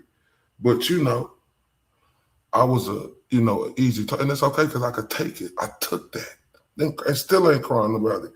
What I'm telling you is I had to humble myself even when you feel like you ain't wrong, right? because I was wrong in situations where, you know, I said bad things. I ain't gonna be lie about it, you know, so yeah. But I can just say, I played my part not to humble myself. Yeah. Yeah, and I am. But look, and this, look, so I just, cause that's always been my, cause I'm like, I'm like that, you know, like I tell you, if I'm with the OG, like in Boston or something, you know, and somebody who don't like the OG, they better not get close to him while he's standing next to me. Or the GOAT either. They better not get close to them or nothing like that. It's protect them at all costs. And that's the truth. Yeah, I came in hot. Yeah, just trying to, because like I said, I attacked the prey. I fucked them over. Like I be thinking to myself, you know, is it a reason for me to double back? No. But yesterday I was on some shit ready to go in. As Kayla, I was talking that shit. So I'm gonna take out my OG and start doing members only at this motherfucker and start talking shit. And maybe that will happen if somebody on some bullshit, but that ain't what the type of time I'm on. I'm on some free Ricky Allen type shit. I'm on free the GOAT type shit. Right? I'm on that and like I said, I ain't gonna lie, y'all, like I still want to interview Jessica Machado. I do. I think it'll be good. I think it'll be good. You know, I ain't been watching because I don't want to hear, you know, the back and forth of her and the GOAT going to each other, or even when the GOAT talk about her, or not even really, he don't even really say nothing, but I don't, listen, I be coming in saying what's going on. I don't want to hear it because that's their business. I love you, Laura Arnado. I love you to death. Tell your brother we over here praying for him and we rocking with him and tell him we Sunray United. Let me let my beautiful son, beautiful, handsome son, say sunrise to you, and then you're gonna check out this fresh cut. This for you, Laura. Say sunray. Say sunray. Sunray. Say hey, sunray. Hey, Sunray. Alligator. Crocodile. Alligator. Crocodile. Crocodile. Say it. Say crocodile. Crocodile. Look. Say crocodile. Crocodile. Say sunray.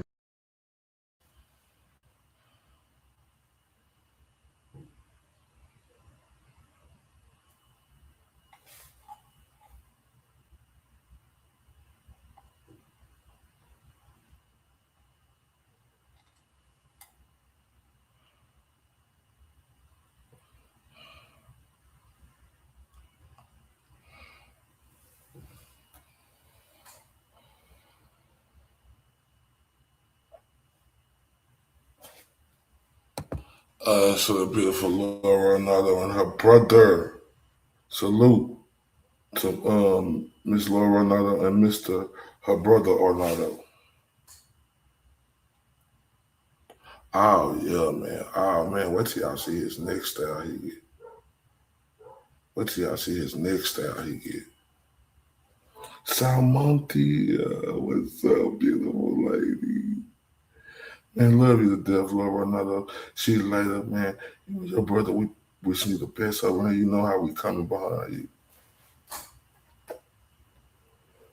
Yeah, but if y'all don't know, like, you know, look, it ain't that. It just, when somebody say something like, you know, like, you forgive the person, but certain people aren't supposed to say stuff like that. Call your baby ugly or nothing. I know my baby not ugly. He a handsome baby. But you know, some people just cruel like that. Shout out to the beautiful Laura, another the beautiful Samantha. Oh, I'm so glad to see you over here. Thank you so much for saying that. Taylor say, but I respect your opinion. Yeah, I agree with you. Yeah, and I respect yours too. Man, I like it, man. Taylor, man, I like how you be coming. Cause you ain't just coming that way. You coming how you feel. That's how you supposed to do shit.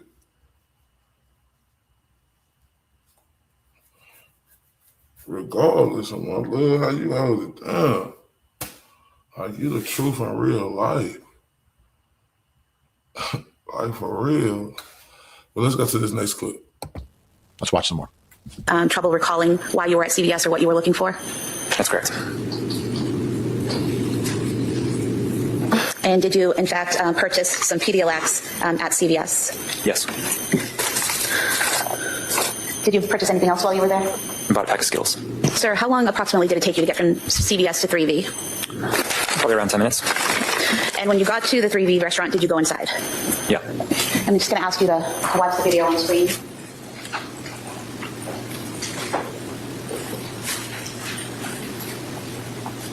About 5:54, 15 p.m. Is that you coming in behind that other couple there? Yeah.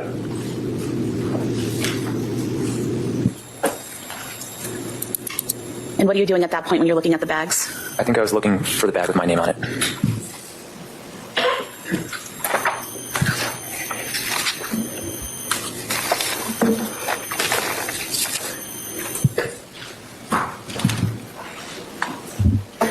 Do you recall what you're doing on your phone at that time?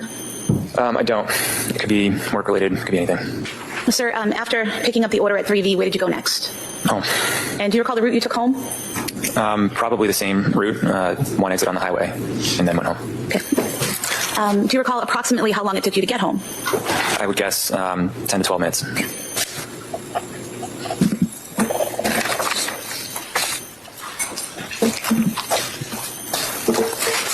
When you arrived home, where did you park? In the driveway. What type of car did you drive then? A Chevy Silverado. And was that a white pickup truck? Yeah. What kind of car did Lindsey drive then? It was a Kia SUV. And once you parked there, were both vehicles now in the driveway? Yeah.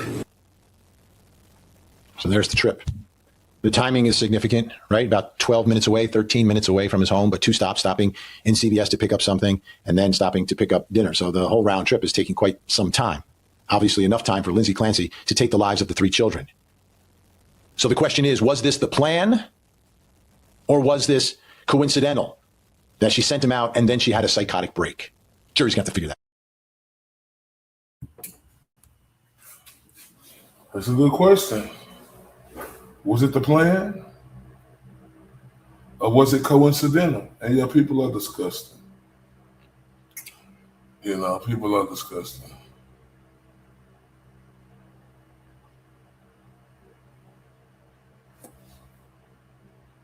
Love you to death, Samantha. We're going to be at Defensive Diaries in about, I think, 50 minutes. We're going to be over there. If you come on, check us out over there because their daughter going to be calling it. She been calling it the case, but she going to be calling it again. So that's what we're going to be at. Thank you, Samantha, for coming by. I appreciate that. Thanks. Give me everything. Oh, wait, man. Oh, wait.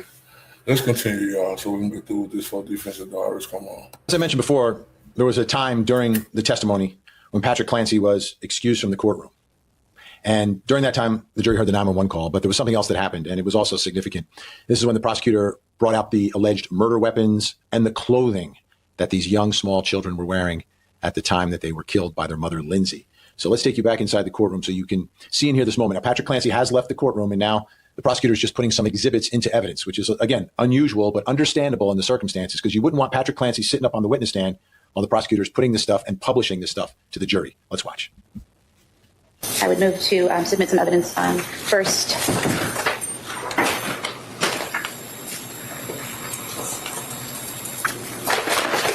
would be the clothing Cora Clancy was wearing the night of January 24th, 2023.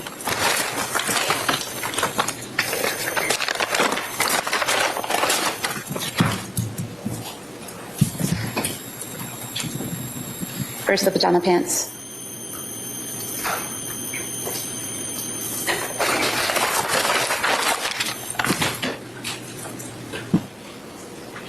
Pajama shirt.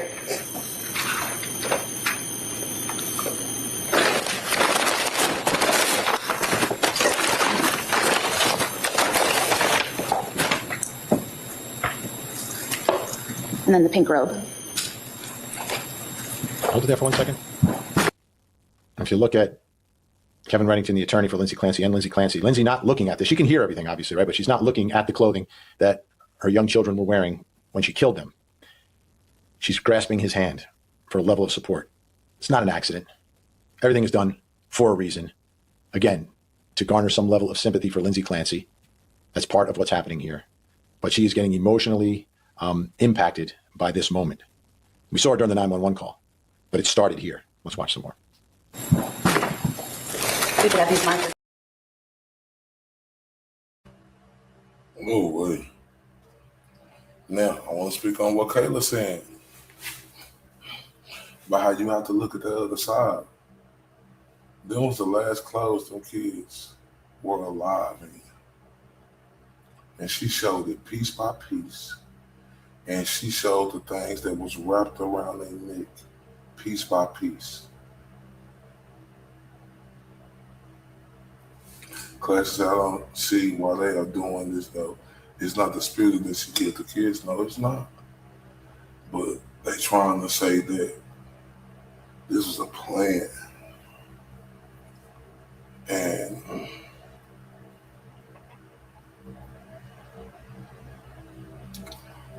you know, prosecution's doing a good job at that. Honestly, they are. But also Reddington,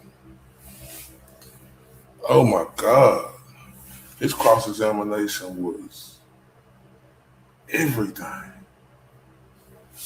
But let's continue, y'all. I'm gonna play this last clip, and then we're gonna I need a little break for Defensive Diaries. Come on. Started here. Let's watch some more. We could have these markers one exhibit. They may be admitted.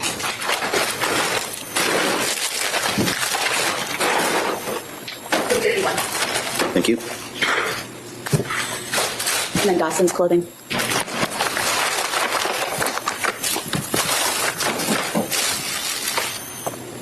We have dinosaur underwear for record. And a gray t-shirt, or shirt, long sleeve shirt.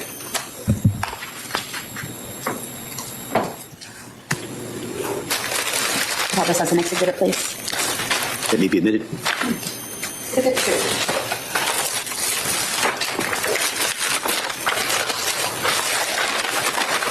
And then Callan's pajamas.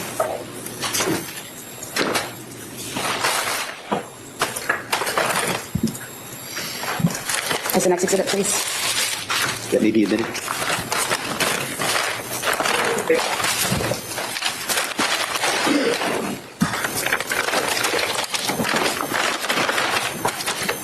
Yellow exercise band found with Dawson. Have this as the next exhibit, please. That may be admitted.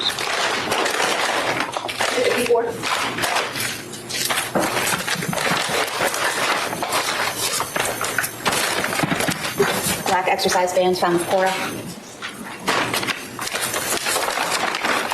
Have this as the next exhibit, please. That may.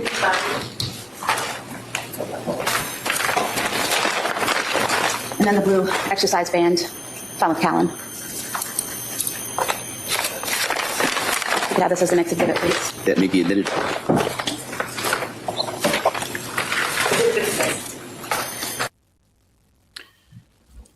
What a day.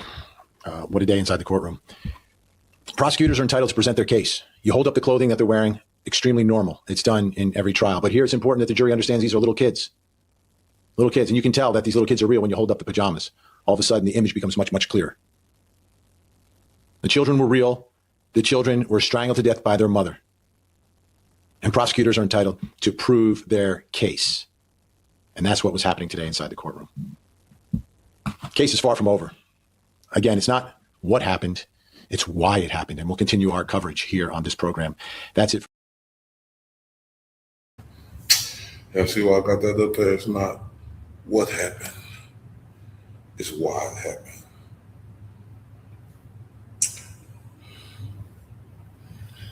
And yeah, classic. A lot of people were saying prosecution was horrible. Oh, wait, man.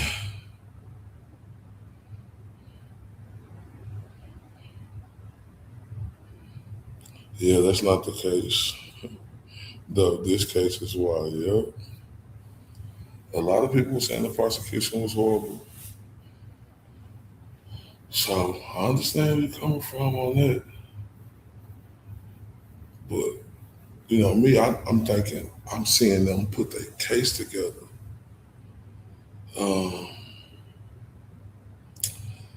But as of right now, you know, I see negligence. Oh,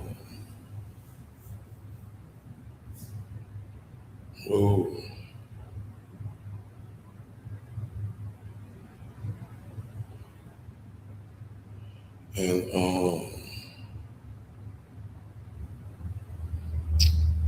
I got to see more in this case. Like you say with the Zoloft, you're gonna be able to explain that better than me whenever the doctor come up with the Zoloft. I can't wait to hear it.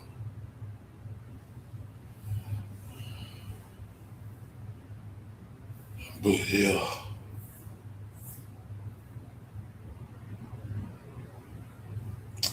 This case is interesting.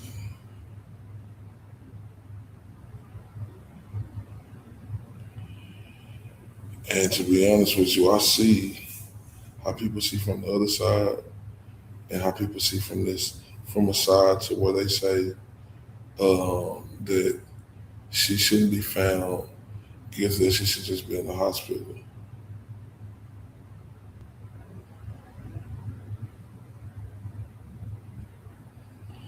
Her ex-husband play a big difference, or do we? You know, the jury heard him say that she wasn't right, it ain't her fault. She shouldn't go to jail.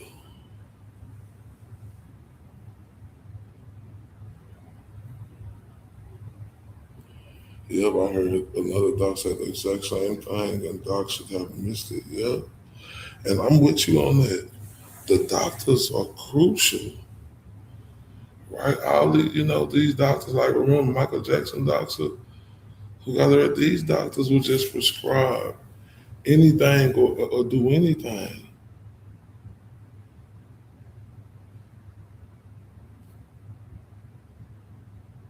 Yeah.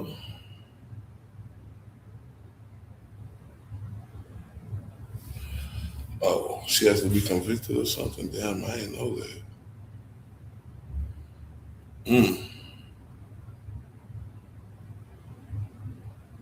I didn't know that. I truly didn't. But, I did get these videos right here. Let me go and play these videos real quick. 2023, Lindsey Clancy from Massachusetts took the lives of her 3 young children and then attempted to take her own life by throwing herself out the second-story window of her home. She ended up permanently paralyzed. Now, Lindsey was charged with 3 counts of first-degree murder, and her jury trial begins in 4 days on July 20th. However, what makes this case very interesting is that Lindsey is blaming medical malpractice for the death of her children and her paralysis. She is alleging that the psychiatrists who were looking after her treated her with a dangerous cocktail of medications that led to psychosis and the events that unfolded. And so today I'm going to be breaking down this case as a board-certified psychiatrist, an expert in psychiatric drug side effects, and also as someone who sees multiple people with serious adverse reactions to psychiatric medications in my private practice on a daily basis. So let's jump into it. We're going to start with a news clip to give you an overview of the case. Lindsey Clancy sat without emotion in her wheelchair during this pretrial hearing. She's charged with first-degree murder for the strangulation deaths of her 3 young children in their Duxbury home in January 2023. Clancy's lawyer is mounting what in essence is an insanity defense. And an involuntary intoxication defense. It's expected he'll try to convince a jury that Clancy was not criminally responsible, that she was over-medicated in treatment for postpartum psychosis. From a human nature standpoint, I wouldn't want anyone to have to be in there to look at gruesome photographs of little babies slaughtered and cut up and butchered and autopsy photographs. No. But that's what they want to do. So that's part of a trial. We'll make a decision if she's going to have to sit there through it. This trial is expected to last 4 to 6 weeks. Jury selection is slated to begin on July 20th. Okay, so let's jump into some of the details of what actually happened in this case. And what I'd like to share with you off the bat is when you're assessing for involuntary intoxications, essentially a defense that the drug made you do it, you are always going to be looking for alternative explanations for the behavior. Now, in something like murder, what are the alternative explanations? Well, the person had a past history of aggressive behavior. Maybe they were abusive. Maybe they had problems with alcohol. Maybe they had severe unstable mental illness. All of those things could play into it. Now, what's interesting about Lindsey Clancy is she had none of these things. She had no prior history of severe mental illness. She had a few episodes of mood instability following the birth of her first 2 children. However, aside from that, she was a doting and loving mother of 3. She was a wife. She was a nurse, and she never had any of these problems. She didn't even take psychiatric medications previously. So essentially, the prosecution, who is going to try and pin murder on her, is trying to say that she was secretly a psychopath or something like that she was harboring these feelings and they were premeditated, and it just came out of the blue and no one expected that. I think that's actually a pretty weak case. And what I want to do with you now is actually go through the argument her lawyers are putting forward for her malpractice case. So let's jump into it. Okay, so this was filed at the start of this year. Okay, so we're going to bring here. So after the birth of her 3rd child, she went into an episode of postpartum anxiety and depression. Recognizing that something was wrong, she went and reached out to her doctor, Dr. Jennifer Tufts online, who put her on Zoloft. And then Lindsey experienced a severe adverse reaction to this. She did not sleep for 48 hours, had racing thoughts, worsening anxiety, and felt awful. This was a dramatic departure from previous sleep patterns and an obvious warning sign of medication-induced activation consistent with bipolar disorder. So something you're going to see about this case is that her current experts on her side are actually saying that she had bipolar disorder as evidenced by some mood instability that she had during the postpartum period of her 2 earlier children. And this can make sense because the case that they're trying to make is that she got put on these SSRI medications and they essentially triggered mania and psychosis. And if we come over here to the label of an SSRI medication, Zoloft, what we can see is this is already a recognized risk, that the drugs can cause activation of mania and hypomania, and that you should screen patients for any personal or family history of bipolar disorder, mania, or hypomania, so you're aware of this and you can quickly either avoid the medication or stop the medication if it's worse. Now, her defense experts are essentially making the case that that didn't happen. However, there are quite a few other things that can cause these problems, and I see them in my practice. These SSRI medications can be quite neurotoxic to people. It's not common, it's fairly rare. But quite frequently, I have people come in and they're exposed to an SSRI for a few days, and it causes a whole host of problems. They can have visual problems. Sometimes they get ringing in their ears. Sometimes they can have confusion. Now let's continue. Let him keep cooking. He cooking. It's just like a neurotoxic reaction that hits the brain. Now, a lot of doctors look at this as something called serotonin syndrome, but generally that's not diagnosed unless someone has a lot of blood pressure problems and sweating and frank confusion. And so it's often missed, but you actually see these minor toxic reactions fairly commonly. And after you get one of them, you can have this fallout effect where for multiple months afterwards, they have nervous system instability, they respond poorly to medications, drugs make them worse, and essentially they can have mood instability and psychosis as well. And that's something that I'm not seeing in this document, but it's something that I have seen in a lot of my patients, which I know can happen. And just so you know that this isn't just me, we're back over here at the drug label now, looking at the adverse reactions that occurred in less than 2% of patients that were treated with Zoloft. And if you come down here to nervous system and psychiatric disorders, they observed ataxia, so that's unsteadiness walking, coma, convulsions, decreased alertness, lethargy, syncope. For psychiatric disorders, there was aggression, bruxism, which is teeth grinding, confusional state, euphoric mood, and hallucinations. And so these are all things that the manufacturer found during the clinical trials. And so the drug companies are also seeing the same thing. Now, jumping back over here, another thing that I want to show you is that when her dose went from 25 to 50, that made things worse. Now, in drug safety, we call that a dose response reaction. And so if you're feeling bad on a drug and you go up on the dose and it makes you worse, that's a pretty good sign that the drug is responsible for making you worse. And so I just want you to remember that, because what happens after this is very interesting. She goes back to the doctor, and the doctor essentially discontinues the Zoloft and prescribes a cocktail of medications for sleep. However, even after stopping the Zoloft and starting these other medications, she still has profound insomnia and distressing cardiac palpitations. Again, for me, this seems to be a sign that she had a toxic reaction initially to the Zoloft, and now it's causing some global problems. That's why you're having heart palpitations, insomnia. I know it's not in here, but she may have had some visual problems, some ringing in her ears, different things like that, all signs of a neurotoxicity. She ends up going, hey, beautiful, it's me, Andrea. Hey, baby. Where you been, beauty? Definitely miss you. Love seeing you, girl. Let's continue. Cuz cooking. And the doctor prescribes her trazodone for sleep, but that's not helpful. Again, once someone's had a neurotoxic reaction, they typically do not respond well to additional medications. Out of desperation, her mom, who is a nurse at a different local hospital, the South Shore Hospital, she contacts their perinatal behavioral health program, asking for additional help. And that's where she meets nurse practitioner Paul, who prescribes Prozac. Now, here's why this doesn't make any sense. If you had done a proper history, you would say, okay, well, there's this dose-response reaction to the Zoloft that made her worse. I'm probably going to avoid drugs from a similar class. Remember, Zoloft and Prozac, they're in the same class of medications, SSRI medications. And so if someone's having a neurotoxic reaction to an SSRI, you're not going to expose them to another one, because that can further irritate the nervous system and make her worse. And so here's what they find happens afterwards. After merely 4 days on Prozac, Lindsey reports that the medications intensify her insomnia. She immediately informs her providers, and the Prozac is discontinued. This was the second antidepressant that caused activation and worsening insomnia. A critical red flag for bipolar disorder the providers failed to recognize. Yes, bipolar disorder, but also drug toxicity. Afterwards, Nurse Paul goes on to prescribe, again, a cocktail of sleeping medications. So Ambien, potent sleeping medication, Remeron, potent sleeping medication, Klonopin, potent sleeping medication, and anti-anxiety med. Now, in most cases, you would expect this to work. You would expect it to put someone down. But as I mentioned before, if you've had a neurotoxic reaction and you've destabilized your nervous system, people don't respond to drugs in typical ways. And so let's see what happens. Well, after taking these drugs, Lindsey experienced dissociation, perceiving the world around her as unreal, distorted, and distant. She's unable to determine what was real. She became disoriented, forgetful, confused, and disconnected from her own body. She was unable to drive and unable to be left alone. This is not a typical reaction to these drugs at all. This is a sign that someone is responding extremely poorly to medications. And that should be a clue to anyone looking after her that, hey, more drugs is likely not the answer to this person. This nervous system is not responding well to these medications. So after getting put on these medications, she ends up following up with another nurse practitioner about 3 days later who diagnoses her with bipolar and prescribes Seroquel. Now, most people would expect, hey, you've got the diagnosis right, bipolar disorder, and Seroquel is FDA approved for bipolar disorder, along with a lot of other antipsychotics. Okay, we've got the right drug now. Shouldn't this work? However, look at what happens. After starting Seroquel, Lindsey's condition took a dramatic turn for the worse. She developed suicidal ideation and began experiencing what she describes as intrusive thoughts, which were auditory hallucinations. The voices said, I will not be the same, I want to die. She communicated her escalating internal turmoil to her husband, parents, and providers. She described her emotional state as emotionless and like a zombie, attributing this profound blunting to Seroquel. On top of this, she ends up losing 15 pounds, has no appetite, and is experiencing panic attacks and confusion, and has a lack of attention over several days. She becomes so frightened by the hallucinations that she calls the suicide hotline seeking help, but they don't hospitalize her because she doesn't have a plan on how she's going to kill herself. She does it again with Aspire Crisis Support. Again, they don't hospitalize her because she doesn't have a suicidal plan. Her husband then follows up with her and her nurse practitioner. Her husband is Patrick, and here's what he says to her. Lindsey is 10,000 times worse since she's taken this medication, and asked if they could get Lindsey off the medication and start from scratch to see what's going on. He asked if there could be some mistake, like using the wrong medications, and Nurse Joletta acknowledges it's possible, but despite this, she continues to increase the Seroquel dosage towards 400 milligrams a day. Now, this is just absolutely heartbreaking what is going on here, because the intuition of the husband and the intuition of the patient is correct, that these drugs are actually hurting her. She has this initial bad reaction to the Zoloft, she's destabilized, and it's almost like every time she gets exposed to another one of these drugs, because she's had this toxic reaction, they're making it worse and worse and worse. I see this a lot in patients with protracted withdrawal injuries and bind. These are different adverse psychiatric. Do you guys think they're saying bipolar because it's treated her for bipolar and saw improvement? I can't take any medications for my anxiety. Please, except for benzo, is needed. Oh, I'm sorry to hear about that, beautiful lady. I'm not sure, but one thing I do know, a bunch of medications that you taking like that, and I know Seroquel, trust me, that shit do make you be a fucking zombie. And I have to go to the ER to get the benzo because I can't get the script. It's just one, I guess they think I overdosed on one. Oh, yeah? Yeah, and she didn't have a clinic. Yeah, I mean, I can see that. I see that. Now, like, man,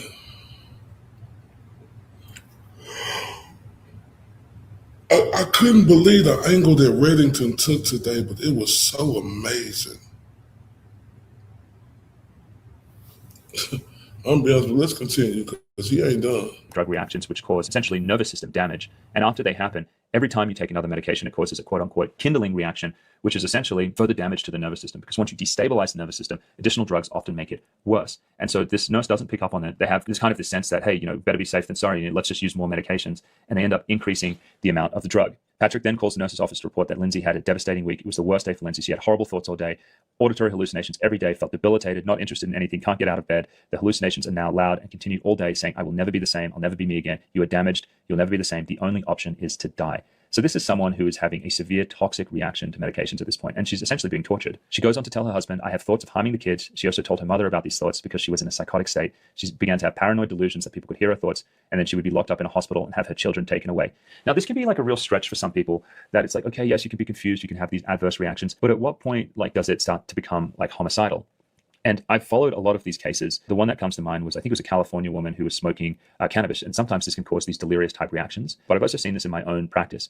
You actually feel like you descend into hell. When you're in a state where your brain is dysfunctional and you have severe anxiety, you're constantly in a negative mood state, you haven't been able to sleep, you sometimes feel possessed, almost like possessed by a demon. And you hear these voices and you start to hear voices that are saying, the only way that you're going to get out of this is if you kill yourself or if you kill other people. And you can be completely consumed and taken over by these delusional, delirious fever dream type thoughts. And And so that's what happens. Shortly after this, Lindsey ends up being hospitalized at McLean Hospital. Now, this is Harvard's hospital. This is the best psychiatric hospital in the United States, supposedly. And the doctors there advise Lindsey to stop the Seroquel and the benzodiazepines, and they prescribe trazodone for sleep.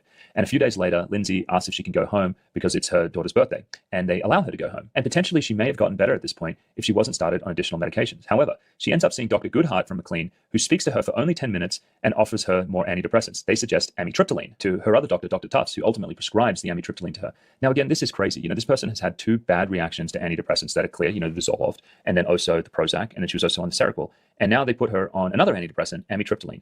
And this really sets the stage for what happens next. Because after she starts the amitriptyline at 10 milligrams a day, she still doesn't get any better. And then Dr. Tufts, her psychiatrist, increases the amitriptyline to 20 milligrams per day, and that makes her worse. And this is the day before she ends up killing her children. And so this is kind of graphic now, but I want to read through this. And, I advise you turn it off if you don't want to hear this. But this.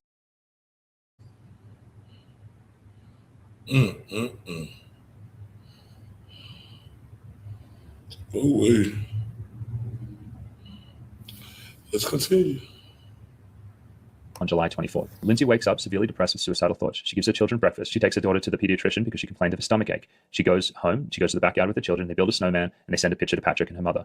She begins to experience suicidal hallucinations all day, nonstop. Later in the afternoon, the voices begin saying, "You should harm the children." Lindsey thinks about dinner and realizes that she hasn't prepared anything, and so she asks her husband about takeout. Now, this is like what the prosecution says. This was a premeditated thing because she told her husband to get out of the house and get takeout. I think this is like such a big stretch, in the context of everything going on, to make this case that she'd been secretly thinking about this for a long time. It goes on to say this: as soon as Patrick left to pick up the food, there was a loud, demanding, repetitious voice. "This is your last chance. Kill the children so you can kill yourself. This is your last chance. You have to kill the kids so you can kill yourself." Lindsey felt the force overcome her. Lindsey experienced command auditory hallucinations. A demanding, powerful male voice explicitly ordered her. She felt an overwhelming, irresistible compulsion to comply, entering a dissociative, dreamlike state where her physical actions felt utterly disconnected from her conscious volition. She perceived her body was just acting, and she was merely watching herself do it. She reported she had no choice but to follow these compelling directions. She described, "I lost all control. My body started acting without control on my part. I was just following commands." She then proceeded to strangle each of her children, uttering, "Go to God, baby." Following these acts, she undertook a severe suicide attempt, ingesting a substantial quantity of various medications, self-inflicting lacerations to her wrist and neck, and jumping from a second-floor window approximately 20 feet to the ground below. For our non-US listeners, that's about 6 meters. That is a massive drop. Lindsey suffers catastrophic injuries, including a thoracic spinal cord injury resulting in permanent paralysis below the sternum. That's why she was in the wheelchair at the start of this video. And she suffers multiple closed fractures of her cervical and thoracic vertebrae. Lindsey consistently maintains her actions were compelled by a hallucinatory voice, not a conscious decision, and expresses profound and enduring love for her children. I don't know anyone that could hear this case and not just feel utterly enraged by what happened to her. I mean, the senseless loss of life of these 3 children for no reason when it was so clear that she was responding poorly to these medications. I don't know when the psychiatric establishment will wake up and realize that you can't just keep on throwing drugs at problems. Sometimes the drugs make people worse. Sometimes you have to take them off them. You have to monitor them. You have to keep them safe. You have to admit that, hey, these drugs can make people toxic, and now we just have to wait for you to recover. But they never do any of that. There's this sense that more is always better. And to me, we're going to see what happens in about a week's time when this case unfolds. It'll probably be wrapped up within 2 months. But to me, right now, the most telling thing is that her husband, Patrick, is standing by her during this. Could you imagine being the husband? You've definitely had those thoughts, was this premeditated? But for him, the person who lived with her every single day and watched her go through this, if he is looking at her and saying, "This was due to the drugs, this is not my wife," to me, that speaks volumes. I'm going to be watching this case with a lot of interest because psychiatric drugs are certainly going to be on trial. And I think the cautionary tale in this is that, hey, more drugs is not always better. And so if you feel that you're getting worse on these medications, listen to your intuition, talk to your doctor, start thinking about coming off. And if you're really struggling about coming off, that's actually something we do. And so you can check the link below this video and you can learn about our practice. Thanks. See, me too, Kayla. I didn't know that either.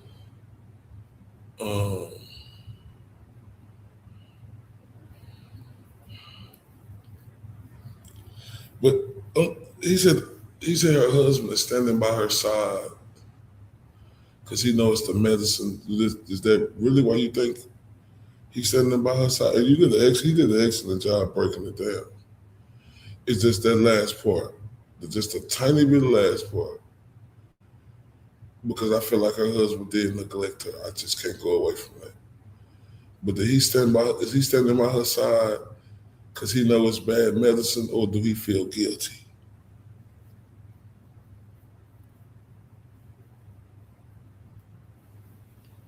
It's a real question. Oh,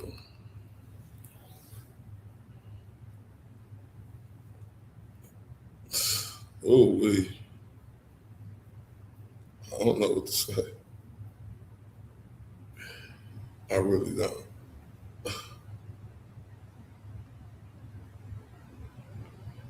One thing I can say is I'm looking forward to this case. today. I hope I see everybody at Defensive Diaries, the dynamic duo, Bob and Ollie. But it's the daughter takeover, her name Cameron. And that's one of it.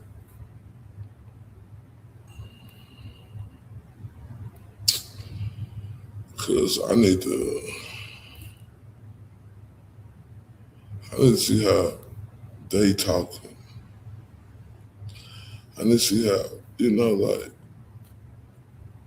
I need to hear some more stuff. But I see y'all soon. Don't meet me at Defensive Diaries. Beat me there.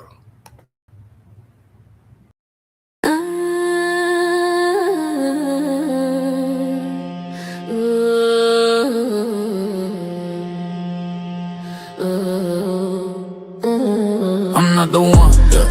I'm the right one, yeah. I'm the right one, yeah. I'm the right one, yeah. I'm the right one, yeah. I'm the right one, yeah. I'm the right one, yeah. I'm the right one, yeah, yeah, yeah. I'm not the one, I'm the right one. I walk in like a bird, cold look, clear aim. You wanted smoke, I heard it. You talk big, all wordy, all bark, no bite. You can't win this fight. I seen your hand shake when the room got quiet. I don't need a threat, I bring it, then I write, yeah, yeah, yeah. Tick, tick, hear that whistle, step too close, get the missile. Blood in my eyes, stealing my job. Say my name once, then stand by the law. I'm not the one, yeah. I'm the right one, yeah. I'm not the one, yeah. I'm the right one, yeah. You came for when you left with none. I'm the right one, yeah. I'm not the one, yeah.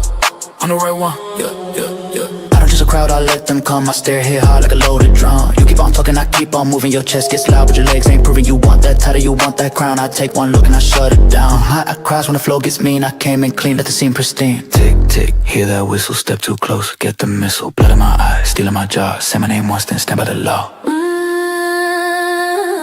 I'm not the one, yeah. I'm the right one, yeah. I'm not the one, yeah.